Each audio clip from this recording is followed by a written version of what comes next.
নতুন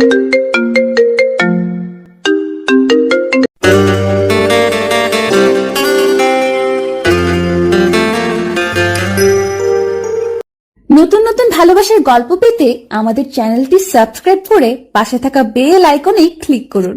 ধন্যবাদ। She is a beautiful lady. কলেজের হলরুমে লাল শাড়ি পরিহিতা নৃত্যরত রমণীকে দেখে থমকে যায় আদনান। সাথে সাথে সেই নারীর রূপের প্রশংসা স্পষ্টভাবে বেরিয়ে আসে তার মুখ থেকে। পিছন থেকে কয়েকজন তাকে চেয়ারে বসতে বলায় ব্যস্ত হলেও সে মঞ্চের নৃত্যরত নারীকে পলকহীন চোখে দেখেই যাচ্ছে। হঠাৎ কোনো একজনের ডাক কানে পৌঁছাতেই সজ্ঞানে ফিরে আসে আদনান। বাম পাশে দাঁড়ানো লোককে উদ্দেশ্য করে বলে, এই মেয়েটাকে আমার চাই, খোঁজ করো সে কে, পুরো ডিটেলস আমার চাই, আজই চাই। লোকটা মাথা হ্যাঁ সূচক মাথা ঝাঁকায়, উল্টে জিজ্ঞেস করে, স্যার মেয়েটা এখান থেকে নামলে জিজ্ঞেস করবো গিয়ে। ওখানে যারা অনুষ্ঠান পরিচালনা করছে তাদের কাছে গিয়ে জিজ্ঞেস করো মেয়েটার নাম কি। নাম শুনে অফিস থেকে পুরো ডিটেলস নাও। সবকিছু আমাকে কেন শিখিয়ে দিতে হবে? ঘটে কিছু নিয়ে আসোনি? লোকটার কিছু না বলে সেখান থেকে বেরিয়ে যায়। আদনান সামনের সারিতে বসে মনোযোগ দিয়ে মেয়েটাকে দেখে যাচ্ছে। এই প্রথম কোনো মেয়েকে তার এতটা মনে ধরল। এক দেখাতেই যে মেয়েকে ভালো লেগে যায় সেই মেয়ের রূপের প্রশংসা করতেই হয়। আদনান এখানে অল্প কিছুদিন হলো ইউএনও হয়ে এসেছে। উপজেলার পাশাপাশি কলেজ। প্রিন্সিপাল তার সাথে ভালো একটা সম্পর্ক গড়ে তোলায় আজ আদনান এখানে আমন্ত্রিত। প্রথমে ব্যস্ততার জন্য না আসতে চাইলেও পরবর্তীতে আজহার সাহেবের জোরাজুরিতে চলে এসেছেন। আদনানকে দেখে আজহার সাহেব জায়গা পরিবর্তন করে তার পাশে এসে বসে। দুজনে একে অপরের সাথে কুশল বিনিময় করে। দুজন কথা বলছিলেন, এমন সময় মাইক্রোফোনে একটা মেয়ের গলা ভেসে আসে। মেয়েটা হাসি মুখে বলছে, ধন্যবাদ জানাই নওশীল হাওলাদারকে এত সুন্দর একটা নৃত্য পরিবেশনের জন্য। আদনান সেদিকে তাকাতেই দেখে মেয়েটা আর মঞ্চে নেই। মনে মনে বিড়বিড় করতে থাকে, মেয়েটার নাম নওশীন। নওশীন নওশীন নাচ শেষ করে হলরুম থেকে বের হয়ে সোজা পাশের বিল্ডিংয়ে চলে যায়। বাইরেই ইলমাকে দেখে তার দিকে পা বাড়ায় নওশীন। কাছাকাছি গিয়ে বুঝতে পারে ইলমা কারোর সাথে ফোনে কথা বলছে। নওশীন ইলমার বাহু ধরে টেনে নিয়ে এসে বলে, দোস্ত আয় না, আমি চেঞ্জ করব। আমি একা একা চেঞ্জিং রুমে থাকতে পারবো না, কেউ নেই ওখানে। ইলমা ফোনের ওপাশের ব্যক্তিকে হোল্ড করতে বলে নওশীনকে বলে, দোস্ত সাবিত কল দিয়েছে, একটু কথা বলছি। আমি বাইরে আছি, তুই প্লিজ গিয়ে চেঞ্জ করে আয়। রুমের ভেতরে নেটওয়ার্ক নেই। একটু পর কথা বল, 5 মিনিট লাগবে শুধু। আমি বাইরেই তো আছি, তুই যা প্লিজ। নওশীন মন খারাপ করে ইলমাকে রেখে নিজেই চেঞ্জিং রুমের দিকে এগোয়। সে যা ভেবেছিল তাই, এখানে আশেপাশে কেউ নেই। নওশীন সাহস করে রুমের দরজাটা খুলে ভেতরে প্রবেশ করে। শাড়ি পরে সে এই গরমে আর থাকতে পারছিল না, তাই নাচ শেষ করে চেঞ্জ করতে চলে এসেছে। নওশীন সুইচ বোর্ডের দিকে যেতেই দরজাটা ঘটাং করে বন্ধ হয়ে যায়। নওশীন সুইচ বোর্ডে সুইচ টিপে যাচ্ছে, কিন্তু লাইট অন হচ্ছে না। নওশীনের নেকটোফোবিয়া আছে, অন্ধকার তার কোনো মতেই সহ্য হয় না। ভয়ে নওশীনের শরীর কাঁপতে থাকে। চিৎকার দিয়ে ইলমাকে ডাকবে তার আগেই কেউ নওশীনের মুখে চেপে ধরে। সাথে সাথে নওশীনের প্যানিক অ্যাটাক হয়ে যায়। ভয়ে কাঁপতে থাকে সে, মুখ দিয়ে কোনো কথা বের হচ্ছে না। হঠাৎ নওশীনের কানের কাছে কেউ মুখ নিয়ে এসে পুরুষালী গলায় বলে ওঠে, আমি বলেছিলাম আমার প্রপোজাল অ্যাকসেপ্ট করে নিতে, আমাকে খুব বাজে লাগে কি? এই যে এখন আমি আস্তে আস্তে তোমার সমস্ত শরীর ছুঁয়ে দেব, ভালো হবে না বলো? আজকের পর থেকে আর কেউ তোমার দিকে মুগ্ধ নজরে তাকাবে না, কারো মনে তোমাকে পাবার কামনা মাথায় চারা দিয়ে উঠবে না। তুমি শুধু আমার, আমি আমার জিনিসের কারো নজর সহ্য করতে পারি না নিশু। কথা শেষ করেই সেই ব্যক্তি নওশীনের গলায় ঠোঁট ছুঁয়ে দেয়। নওশীনের সারা শরীর কেঁপে ওঠে, মুখ দিয়ে গোঙানির আওয়াজ বেরোচ্ছে। নওশীন বুঝতে পারে সামনে দাঁড়ানো পুরুষটা আর কেউ নয়, সে হচ্ছে সাব্বির। সে এই রুমে কিভাবে এলো সেটাই বুঝতে পারছে না নওশীন। নিজেকে সামলে নেওয়ার খুব চেষ্টা করে যাচ্ছে সে, কিছুতেই নিজের ভীতি আর দুর্বলতার সাথে পেরে উঠছে না। সাব্বির ডান হাতটা নওশীনের পেট ছুঁতেই চোখের পানি গড়িয়ে পড়ে নওশীনের। আজ কি তবে সে নিজের সম্ভ্রম হারাবে? মনে মনে সৃষ্টিকর্তাকে ডেকে যাচ্ছে, খুব করে চাইছে কেউ এখানে এখনই চলে আসুক আর তাকে এই বিপদ থেকে উদ্ধার করুক। নওশিনের হাত দুটো অবশ হয়ে আসছে। সাব্বির আরো নোংরাভাবে নওশিনকে স্পর্শ করার প্রস্তুতি নিতেই নওশিন সামনের দিকে পা ভেঙে দ্রুততার সাথে হাঁটু উঁচু করে সাব্বিরের তলপেটে আঘাত করে। পরপর দুইবার দুই জায়গায় লাগে, সাথে সাথে নিজের শরীরের সেই অংশের প্রচন্ড ব্যথায় কুকিয়ে ওঠে সাব্বির। বেঞ্চের উপর পড়ে গিয়ে ও মাগো বলে চিৎকার দিয়ে ওঠে। নওশিন সেই সুযোগে দেয়াল হাতড়াতে হাতড়াতে দরজার কাছে এসে দরজা খুলে বাইরে চলে আসে। বাইরে বারান্দায় তখন ইলমা ছিল না।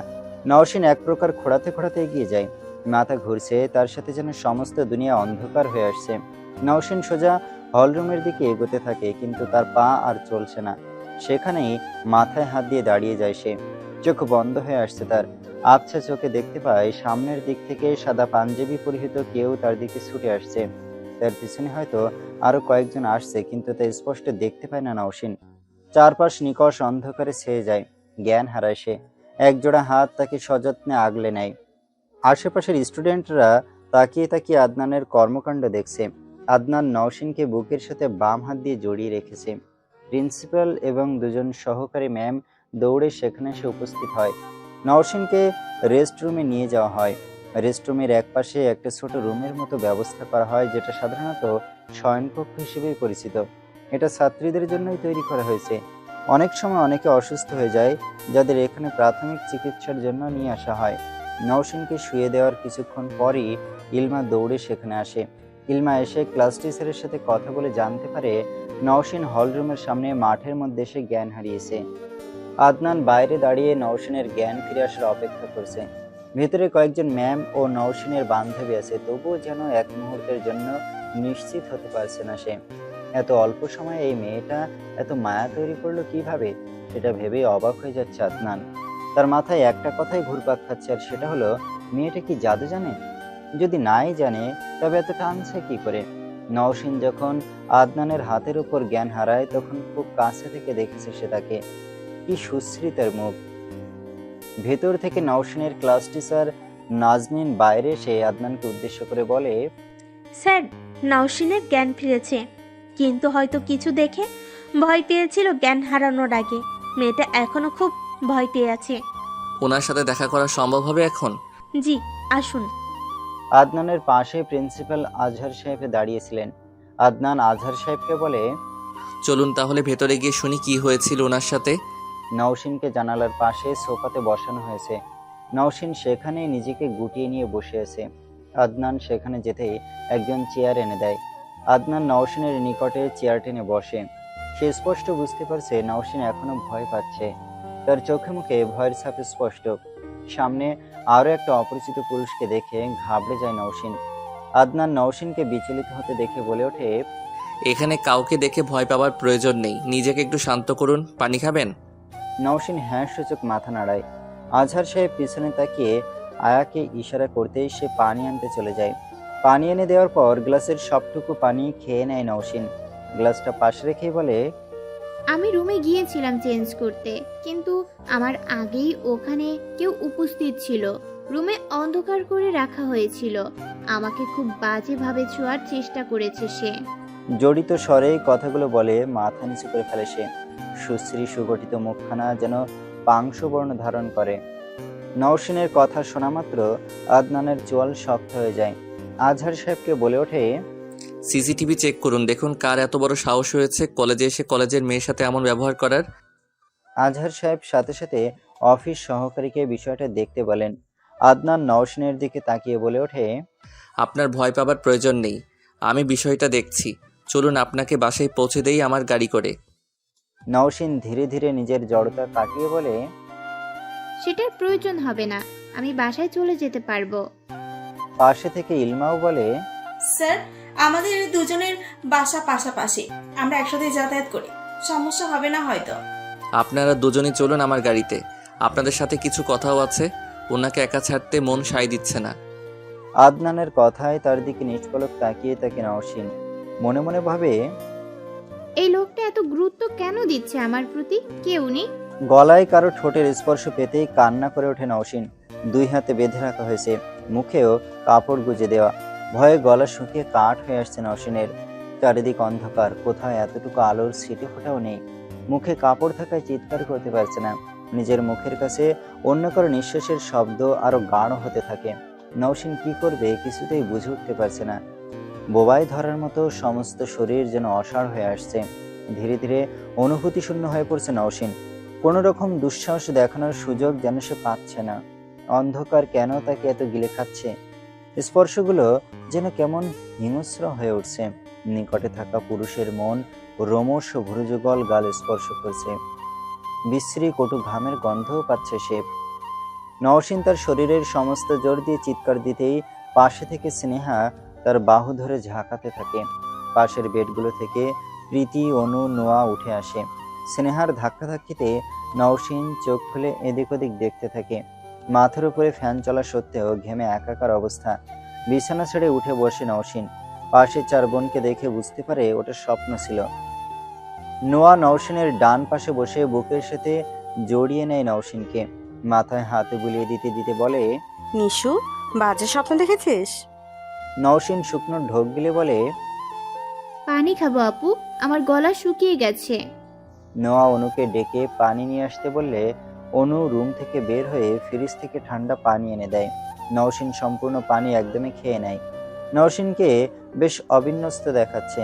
আজকে চুল বেঁধেও ঘুমায়নি সে। প্রীতি নিজের আগ্রহ দমিয়ে রাখতে না পেরে বলে ওঠে, আজকে কিছু হয়েছে তাই না? তখন ইলমা কি যেন বলতে চাচ্ছিল, তুই থামিয়ে দিলি। স্নেহা সন্দিগ্ধ চোখে নওশিনের দিকে তাকায়। কপালে হাত দিয়ে দেখে গায়ে একদম ঠান্ডা। কপালে ঘাম থাকায় স্নেহার হাত ভিজে যায়। এক মুহূর্ত বিলম্ব না করে বলে, জ্বর তো নেই, একদম সুস্থ আছিস দেখছি।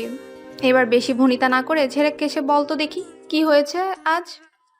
প্রীতি এবার পাশে থেকে বলে ওঠে, নওশিন, আমরা কিন্তু নিজেরা নিজেদের মধ্যে কথা দিয়েছিলাম, মনে আছে নিশ্চয়ই? আমরা কথা দিয়েছিলাম আমাদের কথা অন্য কেউ না জানলেও আমরা 5 জন অন্তত একে অপরের কথা জানবো, কেউ কোনো কথা লুকাবো না। তাহলে তুই আজ কথা রাখছিস না কেন? নওশিন সবার দিকে একবার চোখ বুলিয়ে নেয়। সবাই বেশ আগ্রহে তার দিকে তাকিয়েছে।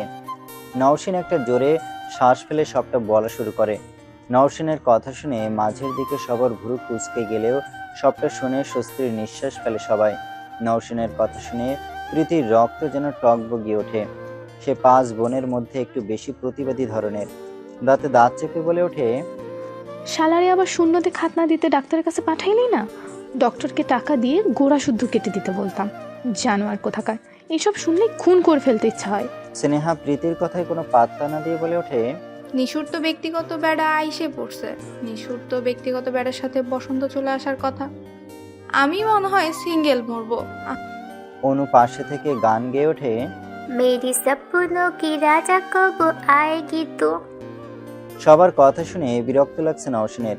সবাইকে ধমক দিয়ে থামিয়ে দিয়ে বলে, আমার সাথে আজ এত বড় একটা ঘটনা ঘটে গেল আর তুই ইওনাকে নিয়ে মজা লুটছিস। শুধুমাত্র প্রীতিই আমার কষ্টটা বুঝলো।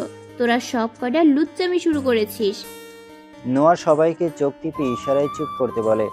সবাই নওশিনকে ডেকে ডেকে দেখিয়ে মুখে আঙুল দেয়। নওশিন এবার সবার কাণ্ড দেখে খিলখিলিয়ে হেসে ওঠে। নোয়া এবার সবার মতো নিজেও মজা করতে শুরু করে। নওশিনকে নিজের কাঁধে দিয়ে ধাক্কা দিয়ে বলে, ইউএনএও কেমন দেখতে? নওশিন মুস্কি হেসে বলে, বয়স্ক তো জানি না, তবে দেখতে এক কথায় 25 বছরের সুদর্শন যুবক। প্রেম করবা? কিন্তু তোমার তো একটা বপ্পেন আছে, কি হবে এখন? গাড়িতে আসার সময় নম্বর চাইনি, দেখে কি মনে হয়েছে রে? বিবাহিত নাকি সিঙ্গেল? স্নেহার প্রশ্নে নওশিন বলে ওঠে, গাড়িতে শুধু সাব্বিরের বিষয়ে জিজ্ঞেস করেছিল। মানুষকে দেখে কি বোঝা যায় কিছু? অন্যদের দেখে বোঝা গেলেও ওনাকে দেখে আমি কিছুই বুঝতে পারিনি। নিজের মানুষ থাকতে আমি অন্য কাউকে কেন খুঁটিয়ে খুঁটিয়ে দেখতে যাব? নওশিনের কথার পরিপ্রেক্ষিতে অনু বলে ওঠে, তোমার এই রিলেশন বেশি দিন টিকবে না চান্দু। মানুষ চোখের আড়াল হইলে যা ইচ্ছে তাই করতে পারে। তোমার সে বেজা তোমার আড়ালে কত কিছু করছে সেটা তুমি নিজেও জানো না। সুন্দর দেখতে, স্মার্ট, 90% ছেলেরই ছুকছুকানি স্বভাব। তোমারটারে দেখেই লুচ্চা মনে হয়। কই, আমি তো কিছু করি না। আমিও তো নুহাসের চোখের আড়ালেই আছি। আমি যেহেতু কিছু করছি না, তাহলে আমি ওর উপর বিশ্বাস রাখতেই পারি। নওশিন প্রেমে অন্ধ হয়ে আছে, এটা নোয়া, প্রীতি, অনু, স্নেহা সবাই জানে। ছেলেটা কি মন্ত্র পড়ে বশ করে রেখেছে কে জানে। এতক্ষণ নোয়া বলে ওঠে, এই তোরা ঘুমাবি না? ওই হাঁসের বাচ্চার কথা আমার এত রাতে শুনতে ইচ্ছে করতেছে না। প্রীতি সবার কথায় বিরক্ত হয়ে নিজের বিছানায় চলে যায়। ইম্পর্টেন্ট একটা কথা থেকে সবাই কিভাবে বিনোদনের লাইনে চলে যেতে পারে তা সে বাদে সবাই জানে। নোয়া ঘড়িতে তাকিয়ে দেখে 2:30 বাজতে চলেছে। সবাইকে ঠেলে নওশিনের বিছানা থেকে তুলে দেয়। সবাইকে ঘুমাতে নিজেদের বিছানায় চলে যেতে বলে। বিছানা ছেড়ে সবাই চলে গেলে স্নেহাও শুয়ে নওশিনকে বলে, তাড়াতাড়ি শুয়ে পড়, মাঝরাত এখন। নওশিন বালিশের নিচে থেকে ফোন হাতে নিয়ে দেখে নুশান আজ তাকে কোনো টেক্সট করেনি। ফোনটা বালিশের নিচে না রেখে পাশেই চার্জে দিয়ে রাখে। খারাপ স্বপ্ন যেন না দেখতে হয় তাই আয়াতুল কুরসি পড়ে ঘুমিয়ে পড়ে। ভোর 6টা। পরিজান বেগম ফজরের নামাজের জন্য উঠে অজু করে 5 নাতনিকে ডেকে তুলে অজু করতে পাঠিয়ে দেয়। পরিজান বেগমের কোনো ছেলে নেই, 4 মেয়ের 5 মেয়েকে নিজের কাছে রেখেছেন। বিরাট একটা পুরনো নকশার বাড়িতে শুধুমাত্র 7 জন মানুষ থাকে। পরিজান বেগমের স্বামী মুহিব শেখ আর 5টা নাতনি। বাড়ির সামনে সদর দরজার পাশেই বড় একটা ঘর আছে, সেখানে স্বামী স্ত্রী 2 জন থাকেন যারা বাড়ি দেখাশোনা করে। বাড়ির সবার অভ্যাস ফজরের নামাজ শেষ করে মুহিব শেখ মসজিদ থেকে বাড়িতে আসলেই সবাই বাইরে হাঁটতে বের হবে। বাইরে থেকে এসে সবাই 1 কাপ করে চা আর কিছু বিস্কুট নিয়ে পড়তে বসে যাবে। আজও তার অন্যথা হলো না। মুহিব শেখ মসজিদ থেকে আসার পর প্রতিদিনের মতো বাহির থেকে হেঁটে বাড়ি এসে সবাই পড়তে বসে যায়। ঘড়িতে 8টা বাজতেই নওশিন, স্নেহা আর অনু কলেজের জন্য রেডি হতে চলে যায়। স্নেহা আর অনু একই কলেজে পড়ছে। অনু ইন্টার ফার্স্ট ইয়ারে, সামনের মাসে এক্সামের জন্য পড়ার চাপ তার একটু বেশি। খাওয়া দাওয়া করে কলেজের জন্য রেডি হয়ে 3 জন বাড়ি থেকে বেরিয়ে পড়ে। বাড়ি থেকে বের হতেই স্নেহা আর অনু এক রাস্তায় চলে যায় আর নওশিন আরেক রাস্তায়। একটু সামনে এগিয়ে যেতেই দেখে ইলমা রাস্তার পাশে দাঁড়িয়ে তার জন্য অপেক্ষা করছে। কলেজ খুব একটা দূরে না হওয়ায় বেশিরভাগ দিন 2 জন পায়ে হেঁটেই গল্প করতে করতে চলে যায়। বাড়ি থেকে কলেজের দূরত্ব প্রায় 15 মিনিটের। গল্প করতে করতে গেলে সময় বেশি মনে হয় না। নওশিন আর ইলমা হাঁটতে হাঁটতে উপজেলার সামনাসামনি আসলে এদিক ওদিক তাকিয়ে বলে, এখন যদি দি হ্যান্ডসাম আদনান সাহেবের সাথে দেখা হয়ে যায় কেমন হবে বলতো? খুব বাজে হবে ইলু, এসব মুখেও আনিস না। আমার বাড়ির বাদরগুলো এই লোককে খুব জ্বালিয়েছে রে, তুই আর জ্বালাস না। আমার কিন্তু কালকে ওনাকে দারুণ লেগেছে। যাই বলিস, লোকটা কিন্তু হেপি হ্যান্ডসাম। চিচি ইলু, তোর না বয়ফ্রেন্ড আছে? ভালো হয়ে যায় সময় থাকতে। যা ইচ্ছে বল, আমি এখন মনে প্রাণে চাইছি আদনান সাহেব সামনে এসে দাঁড়াক।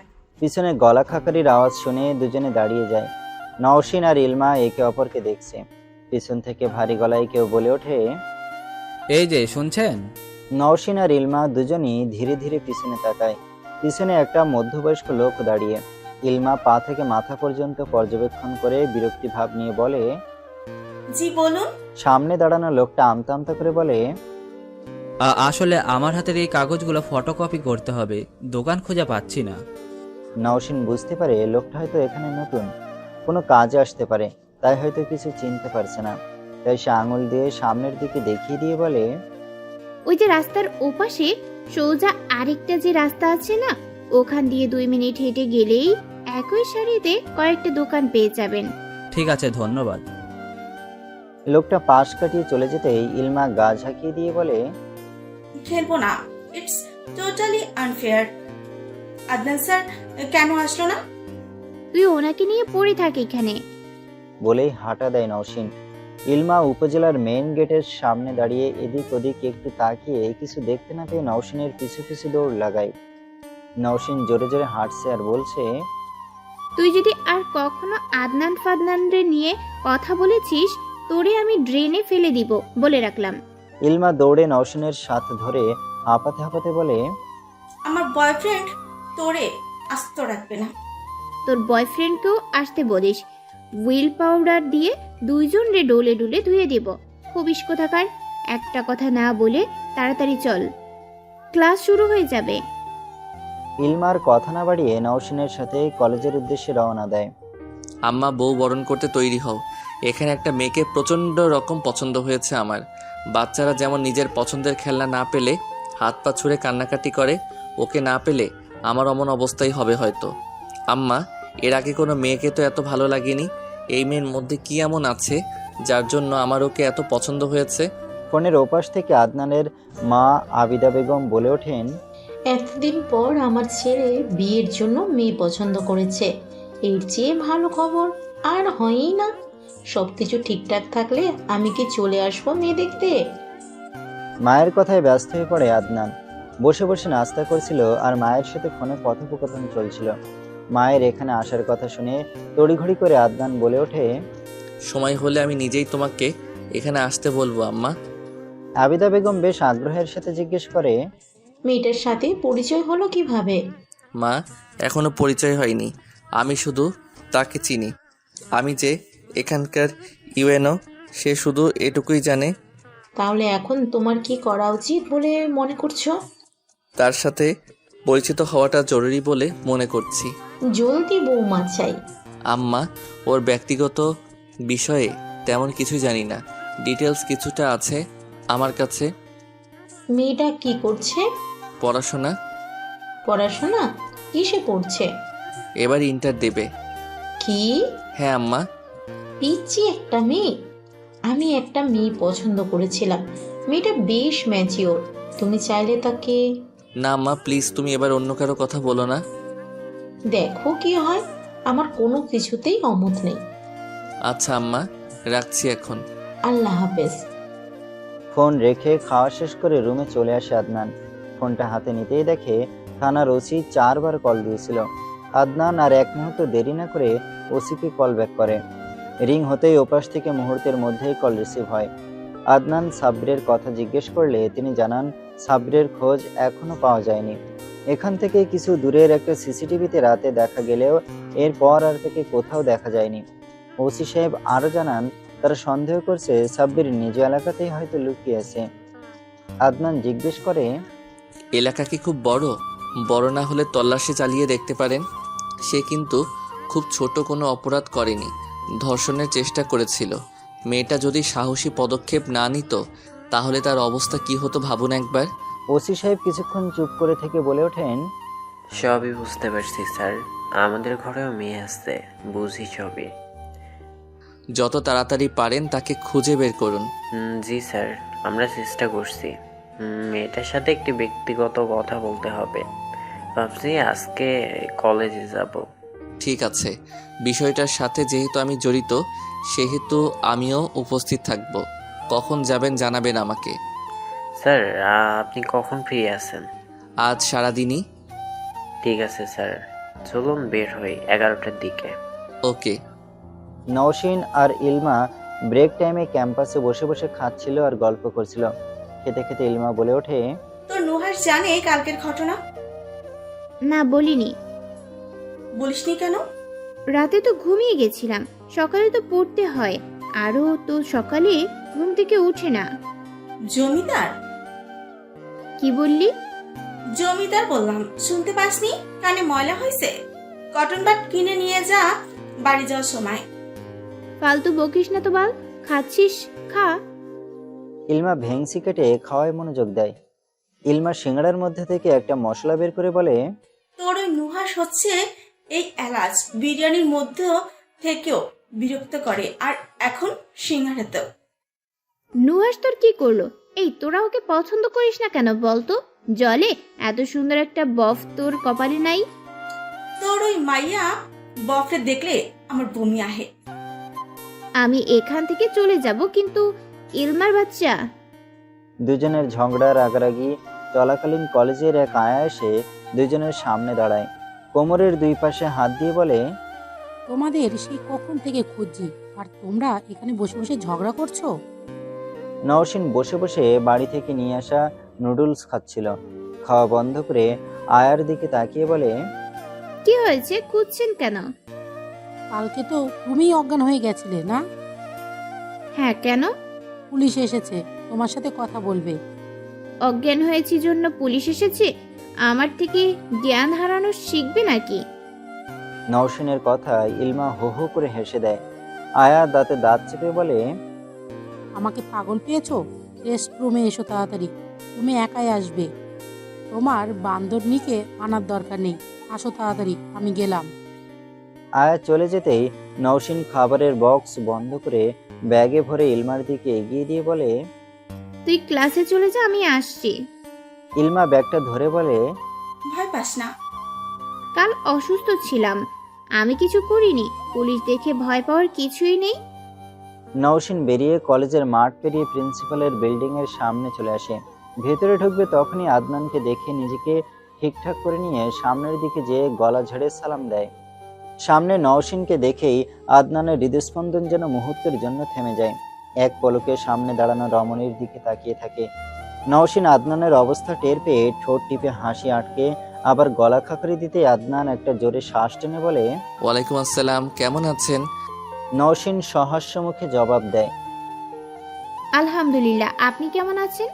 আলহামদুলিল্লাহ। ভেতরে যান, ওসি সাহেব কিছু জিজ্ঞাসাবাদ করবে। ঠিক আছে। নওশিন ভেতরে চলে গেলে কিছু সময় নিয়ে তাকে জিজ্ঞাসাবাদ করা হয়। ওসি সাহেব কথায় কথায় প্রশ্ন তোলেন, সাব্বির কি শুধু আপনাকে বিরক্ত করে, নাকি তার ব্যাপারে এসব অনেক আগে থেকেই চলে?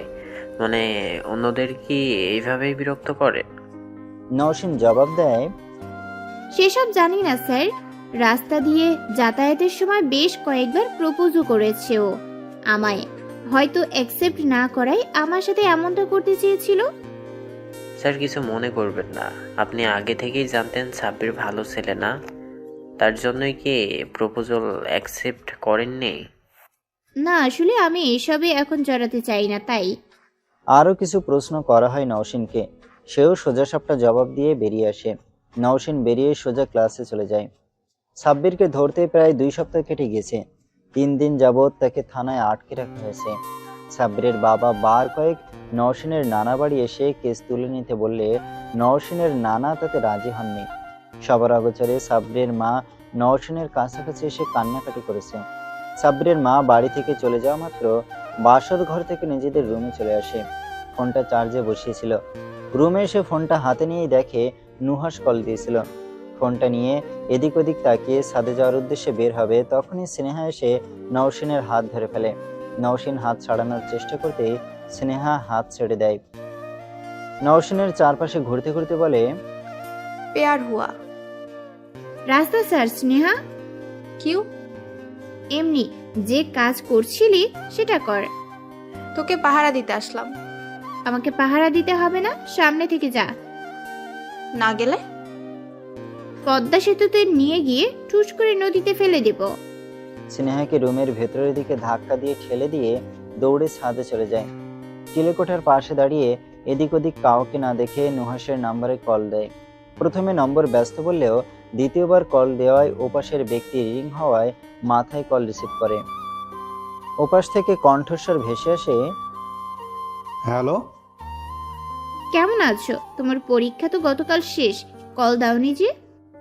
বন্ধুদের সাথে ব্যস্ত ছিলাম। ভালো আছো তুমি? শরীর ভালো আছে? আমাদের কতগুলো দিন কথা হয় না, বলো তো ভালো থাকবো কিভাবে? পরীক্ষা ছিল তো, জেনেও এমন অবুঝ কেন? তুমি বুঝতে পারো না? আচ্ছা বাদ দাও, কি করা হচ্ছে? কিছু না, আমরা দেখা করব না? তোমার উচিত এবার দেখা করা। পরীক্ষা মাত্র শেষ হলো, আর কয়েকটা দিন সময় দাও প্লিজ। দুজনের কিছুক্ষণ কথা হওয়ার পর নওশিন আমতা আমতা করে বলে, তোমাকে একটা কথা বলার ছিল। হ্যাঁ বলো। সেদিন আমার কলেজে অনুষ্ঠান ছিল। হ্যাঁ আগে বলেছিলে তো। নওশিন আবারও কাঁপা কাঁপা গলায় পুরোটা বলতে থাকে। ওপাশের মানুষটার কোনো প্রতিক্রিয়া নওশিন বুঝতে পারছে না। নিজের কথা শেষ করে ওপাশের মানুষটা কি বলবে সেটা শোনার অপেক্ষায় কান পেতে থাকে। নওশিন ভয়ে চুপসে যাচ্ছে আর ভাবছে ওপাশের মানুষটা থেকে ভুল বুঝবে না তো। কিছু মুহূর্ত চুপ থেকে নুহাস বলে ওঠে, ওই ছেলে তোমাকে রাস্তায় বিরক্ত করে, সেটা আমাকে জানাওনি কেন? নওশিন একটা শুকনো ঢোক গিলে বলে, আসলে তেমন বড় কোনো ঘটনা ছিল না, আর তোমাকে বলেই বা কি হতো বলো? তুমি তো কিছু করতে পারতে না। তার জন্য আমাকে জানাবে না? আজ নোংরাভাবে ছোঁয়ার পর আমাকে বলতে এসেছো? তোমার ব্যাপারে তো আমার কোনো কিছু জানার অধিকারই নেই। আজও নাও বলতে, আমি তো কিছুই শুনতে চাইনি। তোমার যখন মনে হবে কিছু বলা উচিত তখন বলবে, আর অন্য সময় কিছু বলবে না। তুমিও তো আমাকে কত কিছু বলো না। কি বলি না আমি তোমাকে? কি বলতে হবে বলো? চিৎকার করছো কেন নুহাস? আমি কি আমার খারাপ লাগা শেয়ার করে ভুল করলাম? হ্যাঁ, ভুল করলে, এখন বলে ভুল করলে। আমার এখন কি করা উচিত? জাস্ট ফোনটা রাখো, আমাকে আর নেক্সট টাইম ফোন দেবে না। কতদিন পর আমাদের কথা হচ্ছিল নুহাস, তুমি শুধু শুধু আমার বিষয়টা না বুঝে রাগারাগি করছো। নিশু, ভাল লাগছে না আমার। কল কাটো। আচ্ছা সরি। কল কাটো। একটু পর রেখে দেই। আমি রাখছি, আল্লাহ হাফেজ। ওপাশের ব্যক্তির এমন আচরণ আজ নতুন না। নুহাস মাঝে মধ্যে এমন হুটহাট রেগে যায়, পরক্ষণে আবার সরি বলে সবকিছু ঠিকঠাক করে নেয়। কিন্তু সে অল্প সময়ে নওশিন যে কষ্ট পায় সেটা যেন আকাশ ছোঁয়া। নুহাস ফোন রাখার পর নওশিন আরও 2-3 বার কল দেয়। নুহাস আর কল রিসিভ করেনি। নওশিন এবার মন খারাপ করে চিলেকোঠার দরজায় আসতে দেখে তার স্নেহা আর প্রীতি দাঁড়িয়েছে। নওশিনের মন খারাপ দেখে প্রীতি বলে ওঠে, ওই হাঁসের বাচ্চা আবার তোর সাথে খারাপ ব্যবহার করছে। ওরে তুলে এনে উদুম কেলানি দেওয়া লাগবে, বুঝছিস? শালার ব্যাটারা এমন হয় কেন বলতো? কেউ পাত্তা দেয় না, আবার কেউ পাত্তা পায় না। অসহ্য করে ব্যাটা মানুষ। নওশিন গোমড়া মুখে বলে ওঠে, আমার ভালো লাগছে না প্রীতু, কালকে ওর জন্মদিন আর আজ আমি ওকে রাগিয়ে দিলাম। সাব্বিরের বিষয়টা আমার ওকে জানানো উচিত ছিল, আমারই ভুল। কেন যে ওকে বললাম না। স্নেহা বলে ওঠে, আচ্ছা এসব নিয়ে পরে ভাববি, এখন নিচে চল, আয় দেখবি কে এসেছে। নওশিন উৎসুকভাবে জিজ্ঞেস করে, আবার কি এলো? সাব্বিরের কেউ? না, তোর সে 25-26 বছরের সেই যুবক। স্নেহার কথায় প্রীতি হেসে ফেলে। হাসতে হাসতেই বলে, এটা কিন্তু জোশ বলেছিস স্নেহু বাচ্চা। তোমার স্নেহ বাচ্চা বলে কথা। নওশিন দুজনকে থামিয়ে দিয়ে বলে, কে এসেছে বলবি তোরা? প্রীতি হাত ধরে টেনে নিয়ে সিঁড়ি দিয়ে নামতে নামতে বলে, তুই এখানে কারো রাগ অভিমান দেখছিস, আর ওখানে কেউ তোর জন্য অপেক্ষা করছে। তোরা আমার সাথে হেয়ালি কেন করছিস ভাই? বোন হই, ভাই বলিস কেন ভাই? স্নেহার কথায় নওশিন আর প্রীতি দুজনই এবার হো হো করে হেসে দেয়। মন খারাপ থাকলে স্নেহার উল্টাপাল্টা কথাতে সবার মন ভালো হয়ে যায়। স্নেহা নওশিনের কানে ফিসফিস করে বলে, মাথার ওড়নাটা দিয়ে নে, তোকে দেখতে এসেছে তোর 25 বছরের যুবক। নওশিন সিঁড়ি দিয়ে নামতে নামতে বলে, কি বলছিস? কিছুই বুঝতে পারছি না। 25 বছরের কোনো যুবক দেখতে এসেছে? শুধু দেখতে আসেনি, তোর নুহাসের কপাল পোড়াতে এসেছে হয়তো। কিছুই মাথায় ঢুকছে না আমার, সিরিয়াসলি। আমরা এখন কিছুই এক্সপ্লেন করতে পারবো না, কথা না বাড়িয়ে চল তো। স্নেহার কথায় আর কথা না বাড়িয়ে সিঁড়ি বেয়ে নিচে নেমে আসে। বাসর ঘরে কালো শার্ট পরিহিত কেউ নওশিনের নানার সাথে বসে বসে কথা বলছিল। নওশিনকে দেখা মাত্র তার নানা তাকে ডাক দেয়। লোকটা পিছনে ঘুরে তাকাতেই নওশিন অবাক হয়ে যায়। প্রীতির দিকে তাকিয়ে অস্পষ্টভাবে বলে ওঠে, উনি এখানে কেন? নওশিন তার নানা মুহিব শেখের কথায় তাদের দিকে এগিয়ে যায়। নওশিন নিজের বাড়িতে আদনানকে দেখে বেশ অবাক হয়। অচেতন অবস্থায় যেন সব ঘটছে তার সাথে। সে গিয়ে তার নানার পাশে দাঁড়ায়। মুহিব শেখ এবার তাকে হাত ধরে নিজের পাশে বসায়। নওশিন তখনও এক পলকে আদনানের দিকে তাকিয়েছে। আদনান নওশিনের অবস্থা দেখে মিটিমিটি হাসছে। মুহিব শেখ নওশিনকে এক হাত দিয়ে জড়িয়ে নিয়ে বলে, এটা আমার মা বাপ মোড়া নাতিন। 20 সালে করোনা ভাইরাসের সময় ওর বাপ মা দুইজনই মারা গেছে। তারপর থেকে ও আমার এখানে আছে। আমার কোনো ছেলে পেলে নাই, আছে 4টা মেয়ে। আমার নাতনিগুলোকে নিয়েই আমি আর আমার স্ত্রী এই বাড়িতে থাকি। আমার 5-5টা নাতনি সারাদিন কিছু না কিছু করে সারা বাড়ি মাতিয়ে রাখে। আদনান বলে ওঠে, এই বাড়িতে আর কেউ নেই? তাহলে আপনি এখন অভিভাবক, আপনার সাথেই সব কথা বলতে হবে। হ্যাঁ, তুমি তোমার মাকে এখানে আসতে বলো। পাশে থেকে নওশিন বলে ওঠে, কেন? মুহিব শেখ হাসতে হাসতে বলে, তোকে নিয়ে যাবে রে আপা। নওশিন অবাক হয়ে জিজ্ঞেস করে, কোথায় নিয়ে যাবে? তুমি যেতে দিবে কেন? মেয়েদের কি ধরে রাখা যায়? কেউ না কেউ তো সওদা করবেই। তুই যা এখন, ওনার খাবারের ব্যবস্থা করবি না? আদনান ব্যস্ত হয়ে বলে ওঠে, না না, আমি আজ খাবো না। আমার আজ তাড়াতাড়ি ফিরতে হবে। আমি বরং অন্যদিন আসবো, সেদিন খাওয়া দাওয়া করবো, আজ উঠি। তুমি আমাকে নানা বলে সম্বোধন করতে পারো। আদনান মুচকি হেসে বলে, ঠিক আছে। নিশু, যা তো, ওনাকে বাহির পর্যন্ত এগিয়ে দিয়ে আয়। নওশিন সম্মতিসূচক মাথা নাড়ায়। আদনানকে উদ্দেশ্য করে বলে, চলুন। নওশিন আগে আগে হাঁটা শুরু করে। আদনান মুহিব শেখের দিকে বিদায় নিয়ে নওশিনের পিছু পিছু এগোতে থাকে। নওশিন সদর দরজার কাছে এসে বলে, এখানে কেন এসেছিলেন স্যার? আদনান নওশিনের প্রশ্নের উত্তর না দিয়ে উল্টো প্রশ্ন করে বসে। আমাকে আপনার কেমন লাগে? আদনানের উল্টো প্রশ্নে ঘাবড়ে যায় নওশিন। প্রশ্নের উত্তরে কি বলা উচিত তা ভেবে পায় না সে। উত্তর তো ভালো খারাপের মধ্যেই দিতে হয়। আদনান যেহেতু প্রথম থেকে তাকে সাহায্য সহযোগিতা করেছে, সেহেতু লোকটা তার পছন্দের।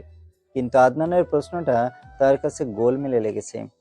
নওশিনকে চুপ থাকতে দেখে আদনান আবার জিজ্ঞেস করে, আমাকে আপনার কেমন লাগে? নওশিন এবার চকিতে বলে ওঠে, ঠিকঠাকই তো আছেন স্যার, কেমন লাগে বলতে? প্রশ্নটা কি বেশি জটিল হয়ে গেল? আসলে কি বলবো বুঝতে পারছি না। আপনি তো আমার অপছন্দের কেউ নন। আপনার পছন্দের কেউ আছে? কাউকে ভালোবাসেন? আদনানের প্রশ্নে যেন এবার মোমবাতির সুতো ফুরিয়ে গেলে যেমন নিভু নিভু হয়ে যায়, সেরকম অবস্থা হয়ে যায় নওশিনের। দমে যায় সে। নুহাসের কথা আদনান জানলে তার নানার জানতে দেরি হবে না, তাই সোজাসাপটা না জানিয়ে দেয় সে। আদনান মুচকি হেসে বলে ওঠে, পছন্দের লিস্টার কাউকে না নিয়ে আসার অনুরোধ রইল। নওশিন ভুরু কুচকে জিজ্ঞেস করে, আপনি এখানে কেন এসেছিলেন বললেন না তো স্যার? স্যার বলে না ডাকলে ভালো লাগবে। আর আপনি তো বুদ্ধিমতী মেয়ে, কেন এসেছিলাম সেটা এতক্ষণে বুঝে যাওয়ার কথা। বিয়ের সম্বন্ধ এনেছিলেন? আমার ধারণা তবে সঠিক, আপনি নিশ্চিত বুদ্ধিমতী। ঠিক বললাম? হ্যাঁ। কিন্তু আমি তো এখনই বিয়ে করতে চাই না, আমার সামনে ইন্টারমিডিয়েট পরীক্ষা। আমাকে আপনার অপছন্দ নাকি আলাদা কোনো মানুষের পছন্দ আছে? বললাম তো নেই, আবার কেন জিজ্ঞেস করছেন? কারণ এটা কোনো স্ট্রং কারণ না বিয়েতে না করার। আমি আমার বউয়ের পড়াশোনা নিশ্চয়ই বন্ধ করব না। আদনান একটু থেমে আবারও বলে, এখন সত্যিটা বলো, তুমি আমার জুনিয়র, আর আমি যেহেতু তোমাকে পছন্দ করি, বিয়ের প্রস্তাব এনেছিলাম, এই সব মিলিয়ে যোগ বিয়োগ করে তুমি করে বলতেই পারি। তোমার পছন্দের কেউ থাকলে সেটা বলতে পারো। নওশিন এবার আমতামতা করে বলে, আপনি আমার নানুকে বলবেন না তো? উনি শুনলে ভীষণ কষ্ট পাবেন। আমার সাথে আর কথাই বলবেন না? আদনান গম্ভীর স্বরে বলে, বলুন। আসলে অনেকদিন যাবৎ আমি একজনকে পছন্দ করি। আদনান একটা দীর্ঘ নিঃশ্বাস ফেলে, স্পষ্টভাবে বলে, এই প্রথম এত বাজেভাবে নিজেই নিজেকে ঠকালাম। প্রথম দিনই কলেজের অনুষ্ঠানে দেখেছিলাম তোমাকে, সেদিনই মন জানিয়েছিল এই মেয়েকেই আমার চাই, মানে চাই। যে কোনোভাবে তোমাকে দেখার জন্য কাছাকাছি আসার চেষ্টা করেছি। তোমাকে হারিয়ে ফেলার ভয়ে আজ আমি এখানে সোজা বিয়ের প্রস্তাব নিয়ে চলে এসেছিলাম, অথচ ভয়টা তুমি আমাকে পাইয়েই দিলে। আমি ভাবতেই পারছি না তুমি মেয়েটা অন্য কারো। স্যার। নওশিন মলিন মুখে ডাকলে আদনান তার দিকে ফিরে একটা তপ্ত নিঃশ্বাস ফেলে বলে ওঠে, তোমাকে হারাতে আমার একদম ইচ্ছে করবে না নিশু। স্যার। আমার আজ প্রথম নিজেকে খুব অসহায় লাগছে নিশু। বলে আদনান সেখান থেকে বেরিয়ে চলে যায়। নওশিন সেদিকে এক পলকে চেয়ে থাকে। এই লোকটাকে প্রথম থেকে তারও যে ভালো লেগেছিল, তার প্রতি যত্নশীল হওয়াটা যেন প্রথম দিকেই মন কেড়েছিল নওশিনের। তাকানো হাসি হাসি মুখ যেন মাঝে মাঝে কিছু একটা ভাবতে বাধ্য করত। পরক্ষণে নিজেকে গুটিয়ে নিত, মনকে বোঝাতো নুহাসকে শেষ ঠকাতে পারবে না, এটা উচিত না। নুহাস যেমনই হোক, নওশিন নিজেই তাকে পছন্দ করেছিল, নিজেই সম্পর্কের দিকে এগিয়েছিল। নওশিন বাহির থেকে নিজেদের রুমে চলে আসে।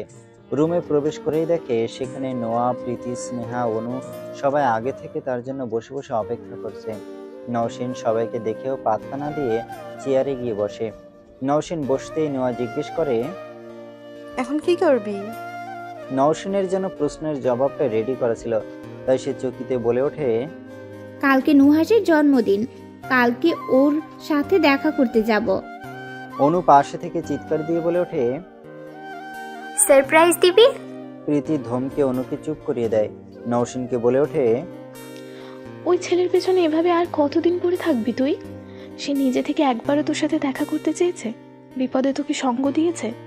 সামান্য ভালো করে কথা বলেও তো তোর মন ভালো করেনি, উল্টো আরও উল্টাপাল্টা কথা বলে মন খারাপ করে দিয়েছে। ওকে জীবন থেকে বাদ দিয়ে দে। এই ছেলের মধ্যে কি এমন দেখেছিস যে ওকে ছাড়ছিস না? ওই ছেলে তোকে মন থেকে ভালোবাসে না, তোকে ঠকাচ্ছে। এটা আমরা সবাই বুঝতে পারছি, কিন্তু তুই বুঝতে পারছিস না। তুই প্রেমে অন্ধ হয়ে গেছিস নিশু। নওশিন এবার রেগে বলে ওঠে, আমাকে কোনো প্রমাণ দেখাতে পেরেছিস? আমি নিজেই ওর সাথে রিলেশনে গিয়েছিলাম। আমি যদি জানতে পারি আমি ওর কাছে ঠকে যাচ্ছি, তাহলে আমি নিজেই সরে আসব। আমি অন্য মেয়েদের মতো নই যে কাউকে হারিয়ে দিনের পর দিন কান্নাকাটি করব। তাই আজ অন্তত এসব বলিস না কেউ। এসব শুনতে আমার একদম ভালো লাগে না, একটুও ভালো লাগে না। নওশিন পাশে এসে জিজ্ঞেস করে, তাহলে তুই যাবি?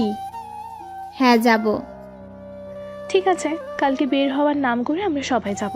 তোকে একা আমরা কিছুতেই ছাড়বো না। সেটা তোমরা যেতেই পারো আমার সাথে, আমার তাহলে খারাপ লাগবে না। আমি একটা জিনিস বুঝতে পারছি না, ওর জন্য কি নিয়ে যাব আমি। স্নেহা বলে ওঠে, তুই নিজেই তো একটা গিফট। তোকে আচমকা দেখে নুহাস কি করবে সেটাই ভাবছি আমি। অনু বলে ওঠে, কালকে একটা গেম খেললে কেমন হয়? কি গেম?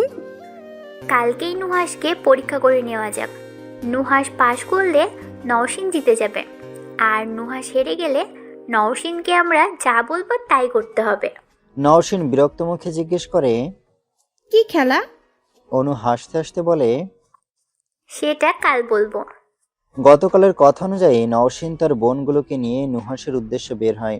বাড়িতে বলে তার একটু প্রয়োজনে বের হচ্ছে, কিছুক্ষণ পরই চলে আসবে। নুহাসের আর নওশিনের বাড়ির দূরত্ব খুব একটা দূরে না, তবুও তারা কেউ এতদিনে দেখা করার কথা ভাবেনি। গাড়ি নির্দিষ্ট জায়গায় এসে থামে। গাড়ি থেকে সবাই নেমে ভাড়া মিটিয়ে পাশে একটা রেস্টুরেন্টে গিয়ে বসার সিদ্ধান্ত নেয়। একটা দোকান থেকে প্রয়োজনীয় কিছু জিনিসপত্র নিয়ে পাশে একটা বড় রেস্টুরেন্টে যায় সবাই। নুহাসের জন্য কেক অর্ডার করা হয়েছে। নওশিন যতটুকু জানে নুহাসের বাড়ি এই জায়গার আশেপাশেই।